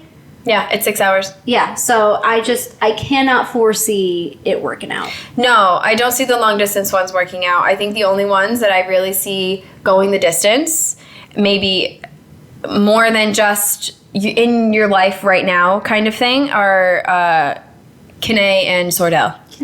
Sordell. I love it. Yeah, I see it. Those are the only ones I could see maybe turning into their forever person. Yes. Everyone else I view as the right now person. Yes. Mm-hmm. Rob and Cassie are still talking about the sex that they had the night before. You know what? If it's good, it's good. Talk about it. Sure. Fine. That's fair. Good for you guys. I think it's just the weird, like, I guess internal shame that's going on about the fact that they had sex while, like, in a bedroom with, like, 12 other people or however many other people at this point. Yes, because it seems to be the general consensus that you don't really go past... first base.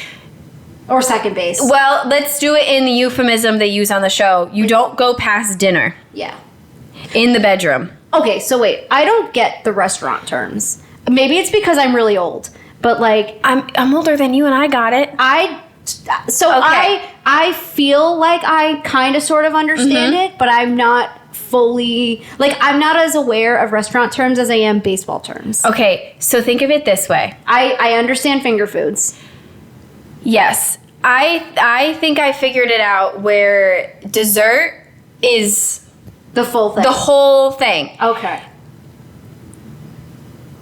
Hand in mouth is dinner up to that point. Hand in mouth. So things in the mouth. Oh, okay. Hands in places. That's you know what dinner? I'm saying? Okay. That's 3-course meal, right? Okay. You're getting the big fireworks, right? But we're not putting the P in the V. Okay. You know what I mean? So it's non-penetrative fireworks. And I think that's the general consensus of what you do in the bedroom with everybody around. Gotcha. Less conspicuous, easier to hide, right? If you're just using your hands. Unless you're actually having a really good time. I feel like that's very hard to hide. But you know what I mean? Like that. So that it seems to be that you're not doing the full thing unless you're in the hideaway or the shower. Oh, okay. Yeah. Or you wait until everybody is out of the room and you go back. I was going to say, I feel like that happened more often than not. I think that's what Serena and Cordell did. Probably. Because they have said that they went all the way. I also think that Leah and Miguel did too. Oh, 100%. Aaron and Caroler, I think it was the shower. Yeah, oh yeah. Because you know how much Aaron loves the shower. Yeah. So that's in terms of courses. Yes. In bases, they made it to third base in the bedroom. I don't think anyone's really done a home run while everybody is in the room. Yeah, absolutely. I couldn't. Yeah. I don't even know if I could go to third base in a room full of people. It's weird. I mean, when I was like a teenager, yes, I did. But like now, I can't. No, and especially with how like close you are with everybody, it's weird. Yeah. It's weird. So everybody's in bed. We go to day 30. 30 days officially. 1 month in the villa. That's crazy. Cassie is telling Nicole that she and Rob like to talk about random stuff, which I believe because what else does Rob really have to talk about at this stage in the game? Mm-hmm. Nicole basically tells Cassie that like that Rob seems much happier around her, and my first thought was, yeah, because he finally got his fucking dick wet. Like, Nicole, baby girl, it has nothing to do with Cassie. Yeah. Nothing to do with Cassie. Cassie as a person, I will say. She is a person, and I actually like Cassie. No, I realized the thing. I liked her, and I wish we could have. I wish she came in sooner. Yes, I agree. I wish that Cassie came in way sooner. She seems really sweet. The girls really liked her. I liked her. Yes. I like the impression that she made. My point was, though, that it wouldn't have mattered who it was. That's true. He would have been this glowing, regardless of who the bombshell was. As long as they fucked him. As long as they fucked. Uh-huh. Yeah. Aaron gets a text. They decide they're going to play a game called Newlyweds, which at this point is literally just a time filler game. There's no winner of this challenge. Yeah, it's just to have fun. It's just to have fun. It's one of those. It's like the air hostess challenge, the 80s challenge. There's nothing to it. They're just doing a weird obstacle course thing. Yes, exactly that. Exactly that. Dressed up in wedding dresses from Goodwill. Literally the tackiest Shein. wedding dressings I've ever seen. It's a mass order from Shein. Not even Shein. I don't think Shein would even sell that shit. No, they do. Oh, stop. Yeah, they're so tacky. Yeah. I will say, Leah's was actually kind of cute. I think it was the sleeves of Leah's. They were like the very princessy kind of, I don't know. Makes sense for a Persian princess, right? Oh my God, I love her so much. So basically the whole premise of the game was the grooms lift up the bride's veil, they slide down an aisle getting sprayed by champagne into a champagne pool, like what we're drinking right now. They hit a very slippery dance floor with their best dance moves. The bride tosses a bouquet to the rest of the group. The dance floor got me every time. Every time. They dig through a cake with their face to get this key to the honeymoon suite. Who had the fork? Janae. Janae killed me with the fork. Was it Leah too? Was like, just go, Leah or No. Because Miguel like split that shit with his face. Yes, well, there was a couple of the girls that didn't really do it. The boys do it. Like, you're doing great, sweetie. It was all three Powerpuff Girls. Powerpuff Girls. Yes, it was all three Powerpuff Girls. And then they finish it off in the honeymoon suite with a very steamy makeout, and that's it. And then apparently the group throws rice at them. I didn't catch them during my first watch, but I did do a second watch this morning before I jumped into the finale for the sake of my note-taking. And PSA? I saw that. PSA, please stop throwing rice at weddings. It's bad for birds. Wait, really? Yes. I didn't know. Wait. Go more into that. I didn't know. Yes, it's bad for birds. How? It's not good for their digestive system. It's the same reason you should not be feeding bread to ducks. Wait. What? You didn't know this? No. Yes, throwing rice at weddings is bad for birds and squirrels and other creatures of that nature. Wait, why? I don't think they digest it well. Holy shit. It's the same as when you're not supposed to feed bread to to ducks. When you go like feed the ducks, you're not supposed to feed them bread. I mean, I've never done it, but like, wow. It gets stuck in their digestive tracts, if I'm not mistaken. God. Yes. So PSA, guys, please stop throwing rice at weddings. That's why the newer trend is like blowing bubbles. That's crazy. That's actually really funny because at Nick and Hannah's wedding, we had the bridal party had very specific seating in the aisle. We didn't actually stand up there with them, but we sat in very specific sections of the aisles because we had bubble guns under our seat and we had to do bubbles. Yeah, so the newer trend is bubbles or sparklers, depending on when time your reception ends or your ceremony ends. So because rice is bad for I think the environment, and two, well, more importantly, the animals. That's crazy. Mm-hmm. Good to know. So no more throwing rice at weddings. My only other note about this challenge was that Kayla was way too good at the worm. Weirdly good at the worm. She's so good. Kenny could not stand up. Kenny could not get his feet under him. Every time he stood up, boom. So funny. I love it. So after the challenge is over, the whole crew they're all dispersed in like separate groups, right? Yes. But they're all talking about the same three topics, whether it be the idea of marriage, the possibility of marriage, their parents' marriages. But marriage was obviously the common topic amongst the whole group of Islanders. Yes. And Miguel mistakes an NDA for a prenup. He's so unserious. I love him so much. He honestly, like, the more that he was on my screen, the more I just loved him as a person because he's so fucking unserious. The accents, the jokes, not knowing what a fucking prenup is, a king. Oh my god. What did he say about Leah when they were writing about their letters in the last episode? Oh. What was it? When that big, bubbly, big booty personality or whatever jiggling out of that dress. Yeah. So funny. Then he had a really sweet moment, though, because he said something really beautiful for Kendall, to help Kendall in his. Yeah. Yeah. We won't go too We'll get there. I just had to briefly mention that for the sake of his No, personality. I love his personality so much. I can see why he gets a lot of ladies because that kind of personality really draws somebody He's very in. clearly goofy. He's so goofy. I love it. Yes. The Islanders get a text, and basically while they're getting ready for the night party, and they have to make a big family dinner, which I loved. This was so cute. Janae had her Gordon Ramsay hat on, delegating all of the responsibilities to everybody. Yeah. Oh, yeah. Obviously, we are doing the chicken. Yes. Everybody from Texas is doing the meats. Yeah. Kaylor, you get the bread. And even that she fucked up because she's like, it's already done. And she's like, you need to put it in the oven. She's like, look, it's already garlic bread. She's like, no, that's bread. Yeah. Well, it had like the garlic like paste on it. Yeah. But I don't think she realized she had to like bake it still. That's hilarious. Yeah, I know. I mean, 22 years old, even I didn't know really how to make garlic bread. I cooked off a George Foreman grill in my apartment. Same. 99% of the times while I was living in New York. I believe it. I had a whole ass, like, I had a stove. Like, we lived in a very nice apartment. Like, but I don't know how to cook. So I would just throw, like, chicken on, I would cut it really thin and throw it on the George Foreman because It's I knew less it would. to clean. Less to clean, and I knew it would cook all the way through. Yeah. And it was easier. Yeah. And then I did a lot of those, like, pre-made packages of, like, pasta. Who the fuck doesn't do that? Those, like, Knowles ones where it's, Yeah. like, chicken rice flavor, the Alfredo ones. And the lean cuisines. Yeah. I didn't do a lot of lean cuisine, but I did do a lot of things like that, or really quick recipes that I've learned from mom. Oh, yeah. That don't take a lot of things because I was essentially cooking for one person. Yeah.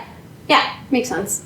The group basically goes around while they're seated for dinner, and they're basically saying, like, either what their favorite memory was or what they're most grateful for in the villa. Shit was making me so sad. I know, because then you're like, fuck, we're, like, really getting to the end It's here. the end. Yeah. And then sure enough, right when things were getting really good between the rest of the group, Kaylor gets a text.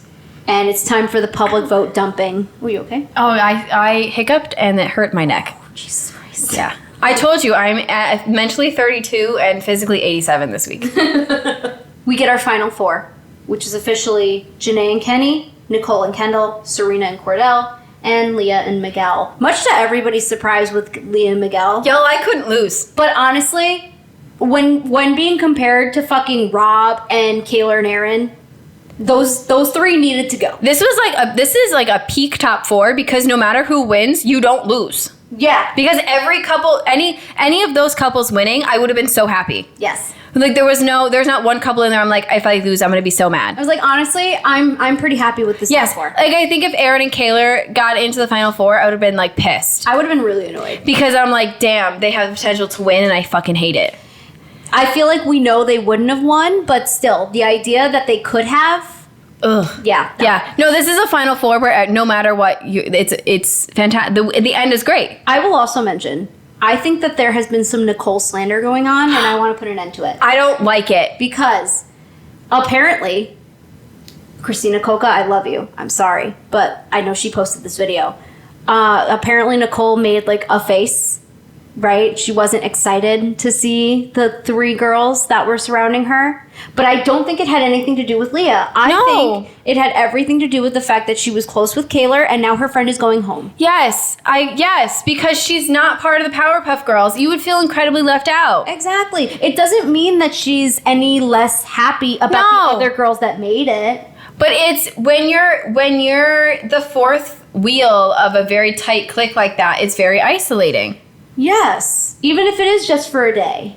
It's very isolating, and she's had to deal with that for The entire time. time. And every girl that's gone home has been someone she's been close with. Yeah. Andrea, Liv, Andrea, Liv, Kaylor. Kaylor. Yeah, we're like her. Ooh, you did, I did it, are like, we're like her people. Yeah. And now she's not, that's not to say that the Powerpuff Girls don't love Nicole, because they very clearly do, but it's a relationship trio that she is not in.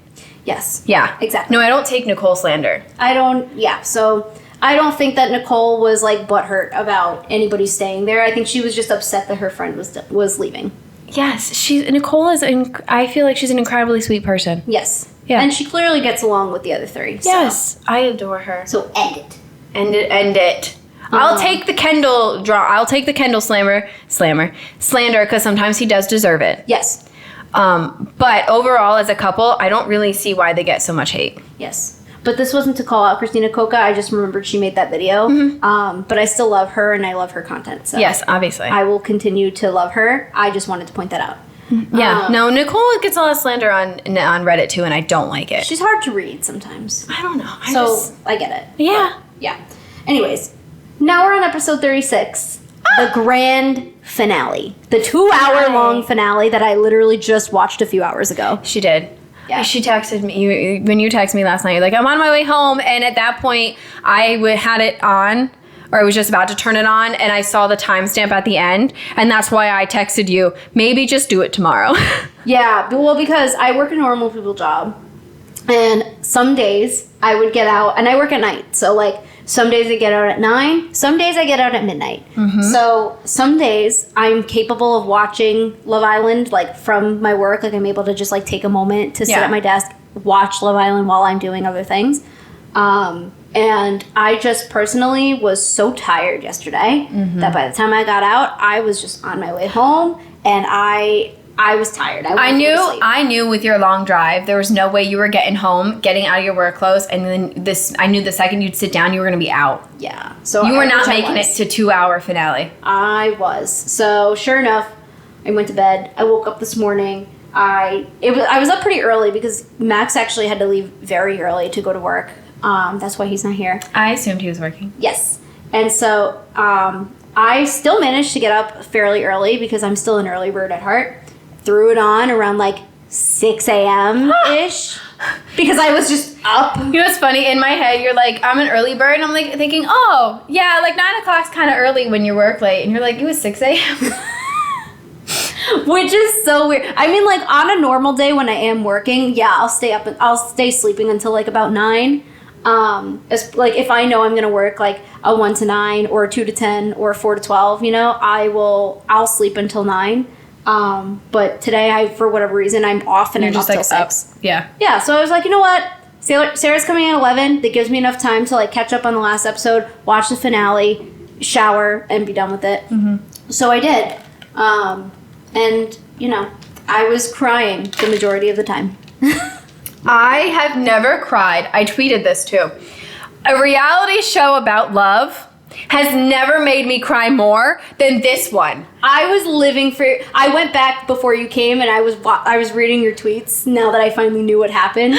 Because last night I avoided social media like the plague. This morning, I avoided social media like the plague. I was like, I am not having this spoiled for me. I'm glad my tweets are entertaining for you. I loved your tweets. I don't even remember what I was tweeting. And at some points, I would get so into it that I would forget to tweet. And then I'd be like, shit, I have things to say. Yeah. So, episode 36, the grand finale. Each couple, it seems like they I guess because the episode before, right? They ended it on the send-off for everybody. And I forgot that. And then I guess at some point later in the night, they did a group cheers, right, for the final 4. Yeah. Whether it be the same night, which I think it was. It was. Right? Okay, so they did a group cheers for the final 4. We go into the next day, we're in day 31. And now today is the final dates. And I already knew what the final dates were going to be because Ariana said it on the After Sun. So I had my notes pre-prepared. Oh, good. And obviously, like, the remainder of the notes was really just like what happens on said dates. I like that every couple got a different date. I loved it. And the dates were great. And they were they were perfect for every couple. Yes. Like, Nicole and Kendall going parasailing was so fitting for the two of them. Yeah. I loved their little picnic after. Oh my God, so sweet. And part of me, I wrote it in my notes too because I was like, what if the sandwiches were from something about her? That's actually really funny. I kind of hope it was like something about her menu items that they recreated for the show. I mean, like, obviously they didn't do anything to promote them, so they probably weren't. But, like, I just... You know what? I'm headcanoning that. In my head, there was something about her sandwiches. Yes, exactly. Nicole is basically brought to tears, gushing about Kendall. Kendall finally tells her that he's falling in love with her. She doesn't say it back. No, right she away. said, I feel the same, is what she said. Yes. So Yeah. it's like, we know she loves him, but she's, like, not sure that she's ready to say it just yet. Mm-hmm. Which, kind of understand. Oh, yeah, I got her. Fully. And then back at the way that they did these dates, right, was one couple leaves to go on their date, right? So Nicole and Kendall were the first to leave. Mm-hmm. Leah and Miguel went next. So as they left, Nicole and Kendall came back. Mm-hmm. And that's kind of how they went about it for the rest of the episode with the groups. One couple goes, the other couple comes back. So we do a little bit of back and forth between, like, the date and the villa. Mm-hmm. So meanwhile, back at the villa, we have our sisterhood trio. So, like... PPG. Janae, Serena, and Leah having their big breakfast together. They're reflecting on their journey. It was so sweet because of how... The three of their bonds are so cemented. They're going to be friends, I hope, forever. Oh, absolutely. I could see that. There's you know when a friendship is for life, that the PPG is ride or die. Oh, ride or die. After Leah and Miguel leave their villa, I was just saying, one couple leaves, the next couple, the earlier couple comes back. Leah's little outfit was so cute. I loved it. You know what's funny? I clocked that as Opali right away. What do you mean, Opali? The brand that she was wearing was Opali. Interesting. I clocked that shit right away. They're very, you could tell when something is from certain shops. And I was like, I feel like that's an Opali outfit. And then I woke up this morning and I looked on Love Island USA Style and it was from Opali. And I was like, ah! Was it like the deep V and the short skirt? Mm-hmm. Ah, I see. There are some brands that you could figure out right away, and that was one of them. I was like, that's totally that was either a cider or an Opali outfit. Ah, I see. Kendall gets very emotional with the guys, saying that he told her he loved her. She didn't say it back. But Cordell, the sweet man that he is, says that it doesn't make him any less of a man for expressing his feelings. No, it makes you more of a man. Way more of a man. Any boy watching this right now or listening because your girlfriend is listening, we as women find it more attractive when you men are more in tune with your emotions and willing to talk about them and show them. The mystery is not sexy to us. No, it is not. Anyone who told you that is a lie, okay? It is a lie. Like, sure, it may gain our initial interest because we're like, ooh, I want to peel the onion. Yeah. I want to crack the nut, like. But that gets boring. It does. It gets really annoying after, like, a year of trying to figure out who you are. Yeah, no, be open and honest and show a man who is willing to show his emotions and talk about them openly is 10 times more attractive. Nicole thinks that she ruined their date by not saying I love you back, which I understand at the same time. Completely.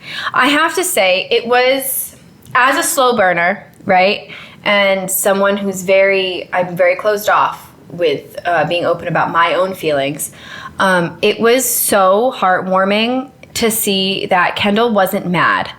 He wasn't getting angry. He was sad, but he was willing to wait.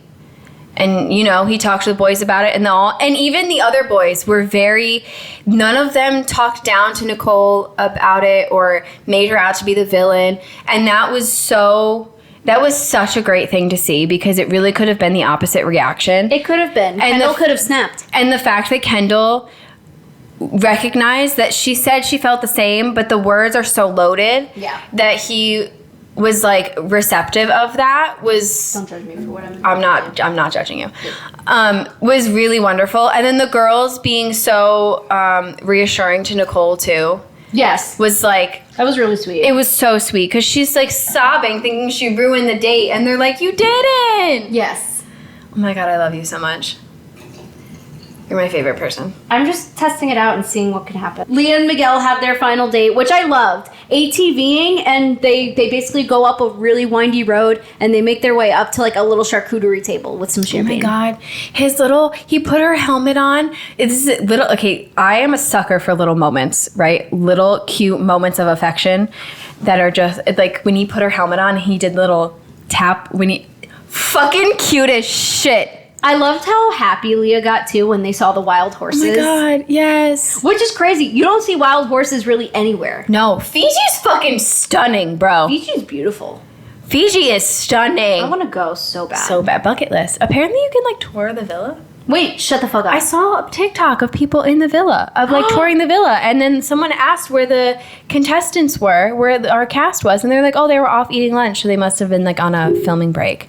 And they were like in the villa. Wait, what the fuck? So this was like during the season? This was recent. Yes, within the last week or two I saw this. What the actual fuck? That is so cool. I want to go to the villa. I would love to. You can pinpoint where the villa is on the Yes, map, I saw that too. Mm-hmm. I went looking. I obsessively I wonder looking. if they turn that into like an Airbnb. We talked about this like a few weeks ago. Did we? Yes. I really hope they do because they'll make bank. Yeah. Fuck yeah, I'd rent that. It's a Barbie dream house. I mean, just for like a tour alone, right? One night in the villa would be enough for me. That would be perfect. Mm-hmm. Like one night spent in like soul ties. But I would say Leah and Miguel's date overall. Oh god, the hiccups are kicking. Their date overall, I would say, was very vanilla, Very vanilla. chill. Yeah, We didn't super see chill. much. Oh god. They were very sweet. They got up to Smoochie from their table. She's gone, guys. She's dead. Sober Taylor left the building. She's gone. It's you. You know, I've only seen you drunk one other time, and that was your birthday. I thought it was my birthday. It was your birthday. I kind of forgot that I got drunk on my birthday. Well, I did also. I walked into that birthday party with a shot of Fireball for you. I didn't take the shot. Yeah, you did. I did. I made you do it. And then we did a shot from that bucket that you have. Oh, I still have the bucket. Yeah, I know. I took haunts many me. shots from that bucket. It haunts me. Because that was the first, like one of the first shots I've done in a very long time. Just wait until I turn 30. Oof. We're getting drunk. Like drunk on my birthday. That's fine. So then we go into Serena and Cordell's date, which I loved. I loved this date so much. It was Oh. a drive-in movie. But the movie was of their love story. The final two dates, Were the best ones. so fucking romantic. Dead. Yeah. Dead. Oh, I love them so much. I mean, like, I didn't cry for this date the way that I cried for, like, Nicole and Kendall's. Mm-hmm. But I loved that they... Actually, no, that's not true. I did cried. cry. I did cry because we were literally watching their love story from the very beginning. Yes, when they were showing up in matching colors. The only date I didn't cry was Leah and Miguel's. That's... Yeah. Mm-hmm. Yeah. Well, because... I had cute little, oh, but like I didn't cry. I wasn't even like that with their date. I was just like, okay. Okay, well, I'm an eternal Like, next. romantic. I'm an eternal romantic, Like, okay? I wish they went first so we could just get it out of the way. But I liked the car that they went in. Oh, and I forgot yeah. that they drive on, like, the right side of the car I know, when me they're too. over there. So I was like, wait, why is she getting in on the left side? There's not a lot of places in the world that do that, actually. I also loved that Cordell guessed the movie before the movie even started. I have to say, he turned me right around in a short of, I didn't think he could do it. I didn't think he could do it. Yeah. But this date, just, I don't know. I was like, I'm not holding a grudge anymore. I am invested. I'm so invested. Yes. And then at the end of the movie, they had all these fire dancers come out. There was like a little heart Oh that my was God. outlined by flames. It was so cute. And they got to dance in the center of the heart. It was such a precious moment. Oh, So cute. so cute. I loved it. Back at the villa, Kendall and Nicole get together, and Kendall does reassure Nicole that, she didn't ruin the date because she didn't, like, reciprocate the confession. The love is still very strong between the two. Is this when she said that she thought he would be mad? Yes. Yeah, she's like, I thought you would go off on me. Yeah. And the poor man is like, No. Yeah. It was that That's when you know the love is real. That's the thing. Kendall gives people the ick, and he may not be the most genuine, but in regards to Nicole, I really do believe what he says. Yes, me too. I do too. And then finally, we see Janae and Kenny. My favorite date out of all of them. I mean, they were my number one couple. So after this date, I think they were mine too. They were mine going into, I think. Meanwhile, I was voting for them for like weeks. I was flip-flopping between them and Kendall and Nicole. Yeah. Because I know there as the internet had Sordell, I didn't need to participate in that. Yes, exactly. Yes. Yeah. So they basically, I don't know where they went, but they go off and it's for a dinner, and they're surrounded by these trees that are decorated in like notes from like their friends and their family members. They're all their loved ones, basically. Oh my God. It was so sweet. They were starting to read all these words of affirmation, which is like their love language as a couple. Oh, absolutely. Yes. Which I think is why people think they're disingenuine, because I think where that narrative comes from, because they're so vocal of reassurance and affirmation that it can come off as fake. If you see it so much. I see. You're like Too much of something. You're like, really it's like when you see a couple's Instagram post and the more words you see, you know, the harder time they're having. Yeah. I think it was kind of like that, Yeah. but I think it's just their love language. So to an outsider, you're like, oh, you're overcompensating. Yes. But to the inside, you're like, that is just how you like to perceive love. Kenny. I love her. Oh my God, Kenny. Oh my God, I love it so much. Oh my God. I was so happy that they got this as their date, because they were so bummed that they didn't get video calls because they so desperately wanted to meet each other's family. I'm really glad producers gave this to them. Yeah, me too. I think that it was because they vocalized that production did that. They had a guitarist on the side. They made it see. I wonder if he actually was playing the song, but like they kind of faded between like the guitarist playing and like the song "Perfect" by Ed Sheeran playing when they like went and did their slow dance, which was so cute. And then they come back to the table with full blown letters from each other's mothers. Oh, I lost. This is when I was holding it together. I was crying like a little baby. I was holding it together. The ones in the trees got me a little bit, and their date got me a little bit because they're talking about the outside and how much they love each other without saying love. Then they had their little slow dance, and I was holding it in. I was holding it. I was not about to sob for a fucking reality show. But then these goddamn letters from their fucking moms. Ugh. Sobbing. Full on sobbing. Full on sobbing. I was actually really upset that I wasn't watching this with Max because I know he would have cried too. I was trying not to make it sound like I was crying because I was watching with Mom. I didn't want her to make fun of me. No, I always like Openly I mean, sobbing. I was also by myself, so like Openly sobbing. It was so fucking sweet. Yeah, so the dates are all over. We have our last final bedtime in the villa. And we go into day 32. Officially finale The last day in the villa. Last day in the villa. And somehow it's fucking pouring in the villa. Crazy! 32 days, every single day filled with sunshine. Bring it to the last day, pouring. Because there's been little spurts of rain showers here and there, which is not uncommon for tropical places where you have little pop-up showers. Yeah. They've had pop-up showers every once in a while. I never noticed them when they did. There was a couple, because was it Aaron and Kaylor had their cute little moment on the dock when it was raining. There was one couple that kissed in the rain on the dock. Oh, I forgot. I don't remember. Or maybe it was Leah and Miguel. Probably them. I don't know. But it had pop-up showers, but this was the first, like, storm. Like, real Crazy. hardcore rain. I love that the universe waited till the last day. I was like, I don't know if this is like a good sign or not. It just felt very like the universe was like, you know, this they film outside 99% of the time. We are washing this day. And you know what? Washing all the drama away. Yeah. So Leah gets the text while all the girls are getting ready in the makeup room. The girlies get to go for a spa day. Good for them. I love this for them. This is the most Leah's gotten to leave the villa the entire time. Yeah, the entire time. She hadn't left the villa until that date with Miguel. It's crazy. Insane. Mm-hmm.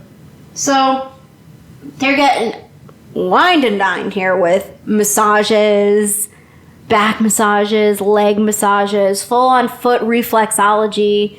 They and the guys are both given these little notebooks to handwrite their own love letters to their person, their person that they're coupled up with. And I noticed production took those notebooks and they printed them out into much more beautifully written. I like that they did that. Me too. They made it So sweet though. The boys were trying so hard and getting nowhere. Yeah.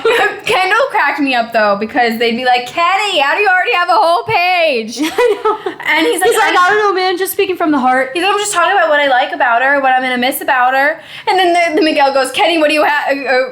What is it? Kendall, what do you have? And he just writes up, and all it says is, Dear Nicole. Oh my God! You know what came up to my mind as soon as I saw that? What? I'm gonna make that into a meme later. Please do. Like Kendall's note to Nicole. And then at one point he scratches out Dear, and it just says Nicole. And then he has some more things, and he scratches it out. And then Miguel again goes, What do you got now? And he just holds it up, and it's Nicole. Scribbles. Literally. And then Miguel gives him a very sweet jumping off point of things to say. I was very excited to see what the boys were gonna write. Me too. So now it's finale time. They are gathering by the fire pit. They're dressed to the nines, waiting for their gals. Got dressed by production. I knew they did. Mm-hmm. It was on the style Instagram. They were styled by so and so, and the dresses were from so and so. So okay, I knew that was the case. I literally wrote here because obviously Janae and Kenny were matching, Serena and Cordell were matching, and I wrote in my notes here, the matching fits are giving me final two energy because I'm pretty sure they were dressed by stylists for the finale. And sure enough, the girls were I believe hair, makeup, style was all done by production. The styling at least was done by production. The one thing I went wrong though in my guess was that I thought that because the two couples that were matching, I thought they were going to be the final two. They were not. So. I'm shocked by that. Yeah. So, yeah, the girls looked fantastic. Stunning. They all looked so good. Oh my God, Kenny and Janae looked like a fucking bridal party. Yeah. That was a bride and groom right there. I can totally... I mean, listen, they've only known each other for literally, like, maybe a couple weeks. But, like, I can totally see them, like, sticking it out for the long run. Oh, I think that Yeah, absolutely. She's already talking about marrying him, which I think she's joking about 90% of the time, but there's probably a smidgen of truth in there. Yeah, smidgen. Mm-hmm. Yeah. The dance floor with all the decoration. Prom! I said... The same fucking brain cells! It was giving prom. It was giving prom. My prom didn't look like that, though. My prom also didn't look like that. So now at this point, right, all the couples, they're all reading each other's letters out. Nicole finally tells Kendall that she loves him. Kanae up there looking like they're fucking getting married. Yeah, straight up. Straight up looking like a fucking wedding. And then lastly, Ariana comes in to wrap it all up. I have to say, Nicole and Kendall made me cry. They all make me cry. Minus Leah and Miguel. I was teary-eyed. Even them, they got me teary-eyed, but I didn't openly sob until Kendall and Nicole's. I think because Kendall was crying, and like that just got me right in the heart. Mm-hmm. And then she just like couldn't get her words out, and they were just it. And the girls, the Powerpuff Girls, screaming, "Mom and Dad!" Yeah. The whole I sobbed. And with Ariana. The hair, the fit. Oh my God. Everything. Absolutely stunning. She looked like a fucking mermaid. She looked amazing. A Fiji mermaid. The hair was reminding, you know what? I kept thinking she reminded me, it looked like something like Padme would have worn in like the prequel series of Star Wars. So we had a brief exchange maybe like a week or two ago with Ariana's stylist, Emily. Yes. Sweet human being. Holy shit. Yeah. And so we were briefly talking about just, you know, how I was like, how we're just fangirling over the looks that you've given Ariana throughout the season. It. And she said something along the lines of, you know, just like wait for the finale. She was like, I hope you like her finale look. Mm-hmm. And I was straight up like, we are psyched. I was on the edge of my seat waiting. So I've been thinking about that going into this moment. Oh no, same. The entire finale, I was on my edge of my seat waiting for it. Emily, you fucking nailed it. You did not disappoint, girl. Did not disappoint at all. Ooh. Killed it. Killed Ariana looked stunning. Absolutely So stunning. stunning. So stunning. Oh, God.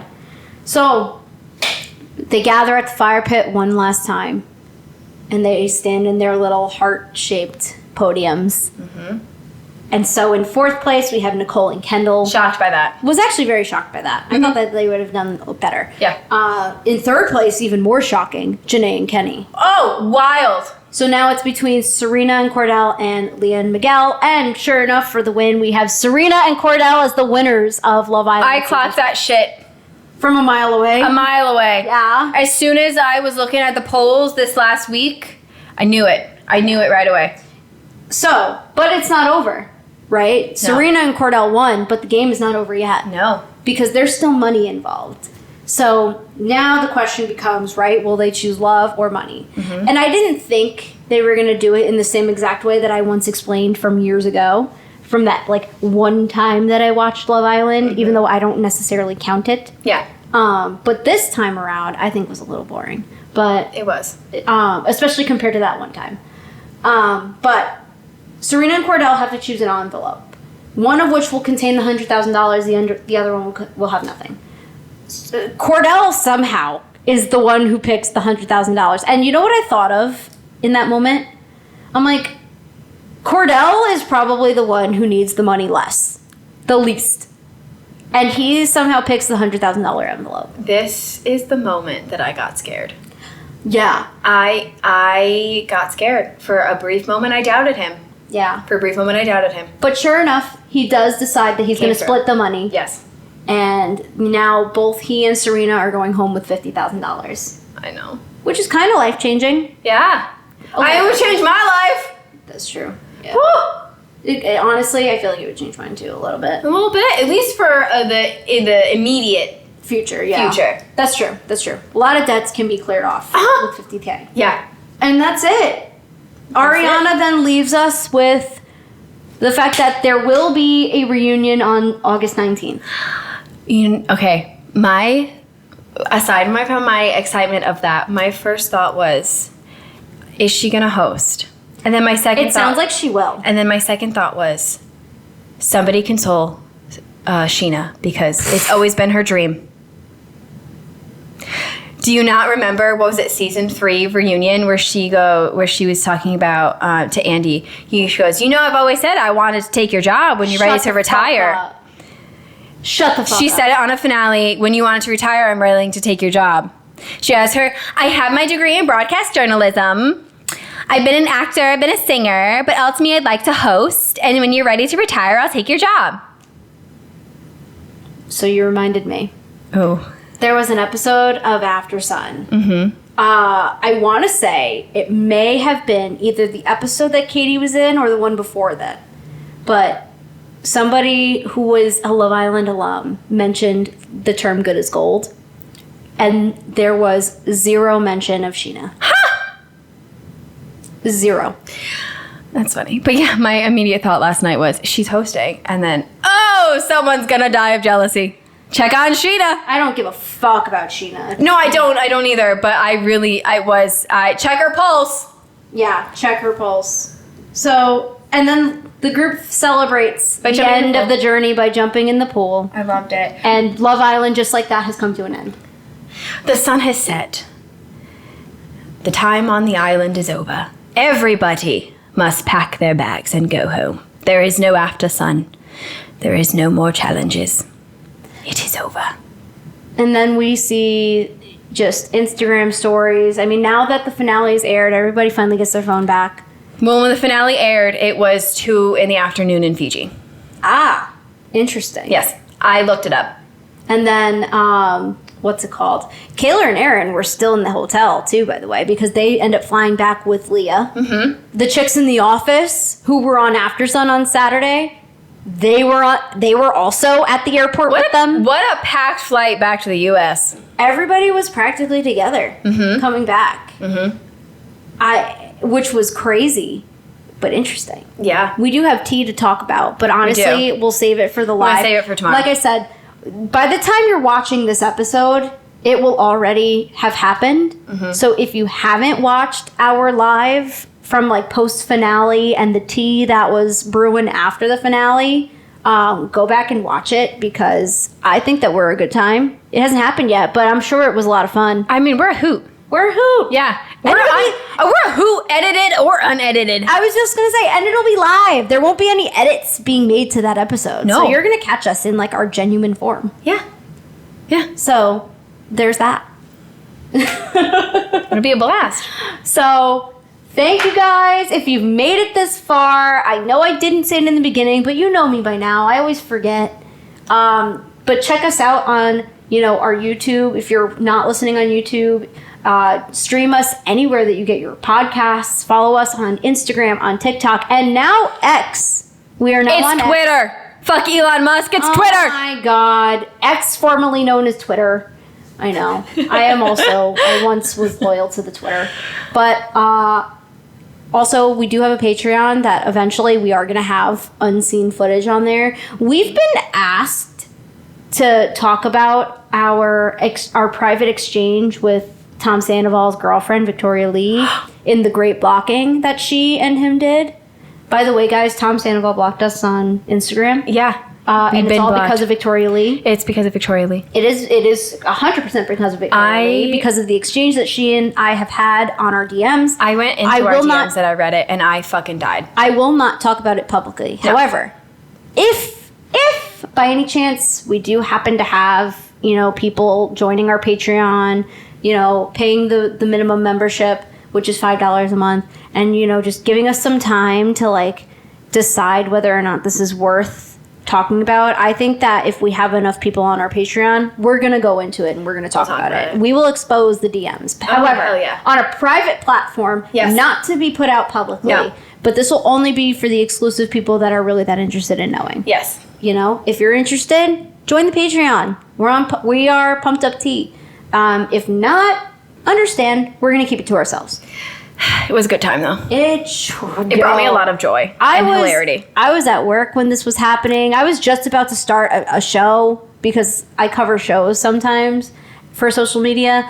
And I was literally, about to walk into the show, and this was happening. And I'm like, girly, I don't have time for this. I don't have time for you. But sure enough, it happened, so. She's been in the comments on Instagram posts all over the fucking place. In fucking sanity. She's his fucking mouthpiece right now. Anyways, yeah. But thank you guys for joining us. Thank you for watching this much. Thank you for joining us for the entire Love Island journey. This has been a lot of fun. So much fun. I hope to see Ariana as the host again. Yeah. We will surely cover this show again. We'll definitely be back next summer. We will be back. And then we will also be figuring out what show to cover in the meantime. Yeah. We might take a little break. By the time you guys watch this episode, our break's going to be over. We'll have already taken the break. Yeah. But we're just going to take a break so I can catch up on edits right now because I am a few weeks behind. Well, it also gives us time to figure out where we're going next because there's not really anything right now. Exactly. Yeah. There isn't really much going on right now, so it gives us a little bit of time to figure out exactly what we want to do, where we want to go next. I know that you're covering Housewives and stuff with people coming up. I will be covering whatever other shows. I know that I'm waiting for more people to jump into Summer House so I can get back into that. I did jump into Winter House as well because I was told to jump into Winter House at a certain point in time throughout Summer House so I can understand the things that are going on in the coming seasons. Are they the same people? Some of them. Okay. Not all of them. But some are interchangeable. Yes. Okay. I know Tom Schwartz at some point is going to enter Winter House. Yeah, he was supposed to do it was after Sandoval. He was supposed to do it with Sandy. But he was in a season. Oh, that's right. He was in Winter House. Yes. I don't think Sandoval was, but Schwartz definitely was. And I think they were supposed to do a full season. Post-Sandoval, yes. And then didn't do it. Yes, because Sandoval happened. Yeah. So, we're almost at that point. Okay. I'm on season 6 of Summer House now, and then after I finish season 6, I'm going to jump into season 2 of Winter House. Okay. And then I'll jump into season 7 of Summer House, season 3 of Winter House, and then Winter House is over. Okay. And then I'll do season 8 of Summer House, which is now the last season. They're currently filming season 9. Yes. So then I will be completely caught up, and then by the time season 9 airs of Summer House, I will be ready. Okay. And by the time it airs, I'll catch up my ass up too. Easily. It's so good. I'm a gold medal Olympic binge watcher. I'm telling you, you're going to like Summer House. It's going to be fun. After season 5 of Summer House, that's when you jump into Winter House. Okay. thank you to, I believe it was Connection Queen and Vanderpump Robs. They were both the ones to tell me to jump into it after season 5. And you did not lead me astray. Nice. So, all right. Thank you guys again. And we love you. will see you soon. Bye.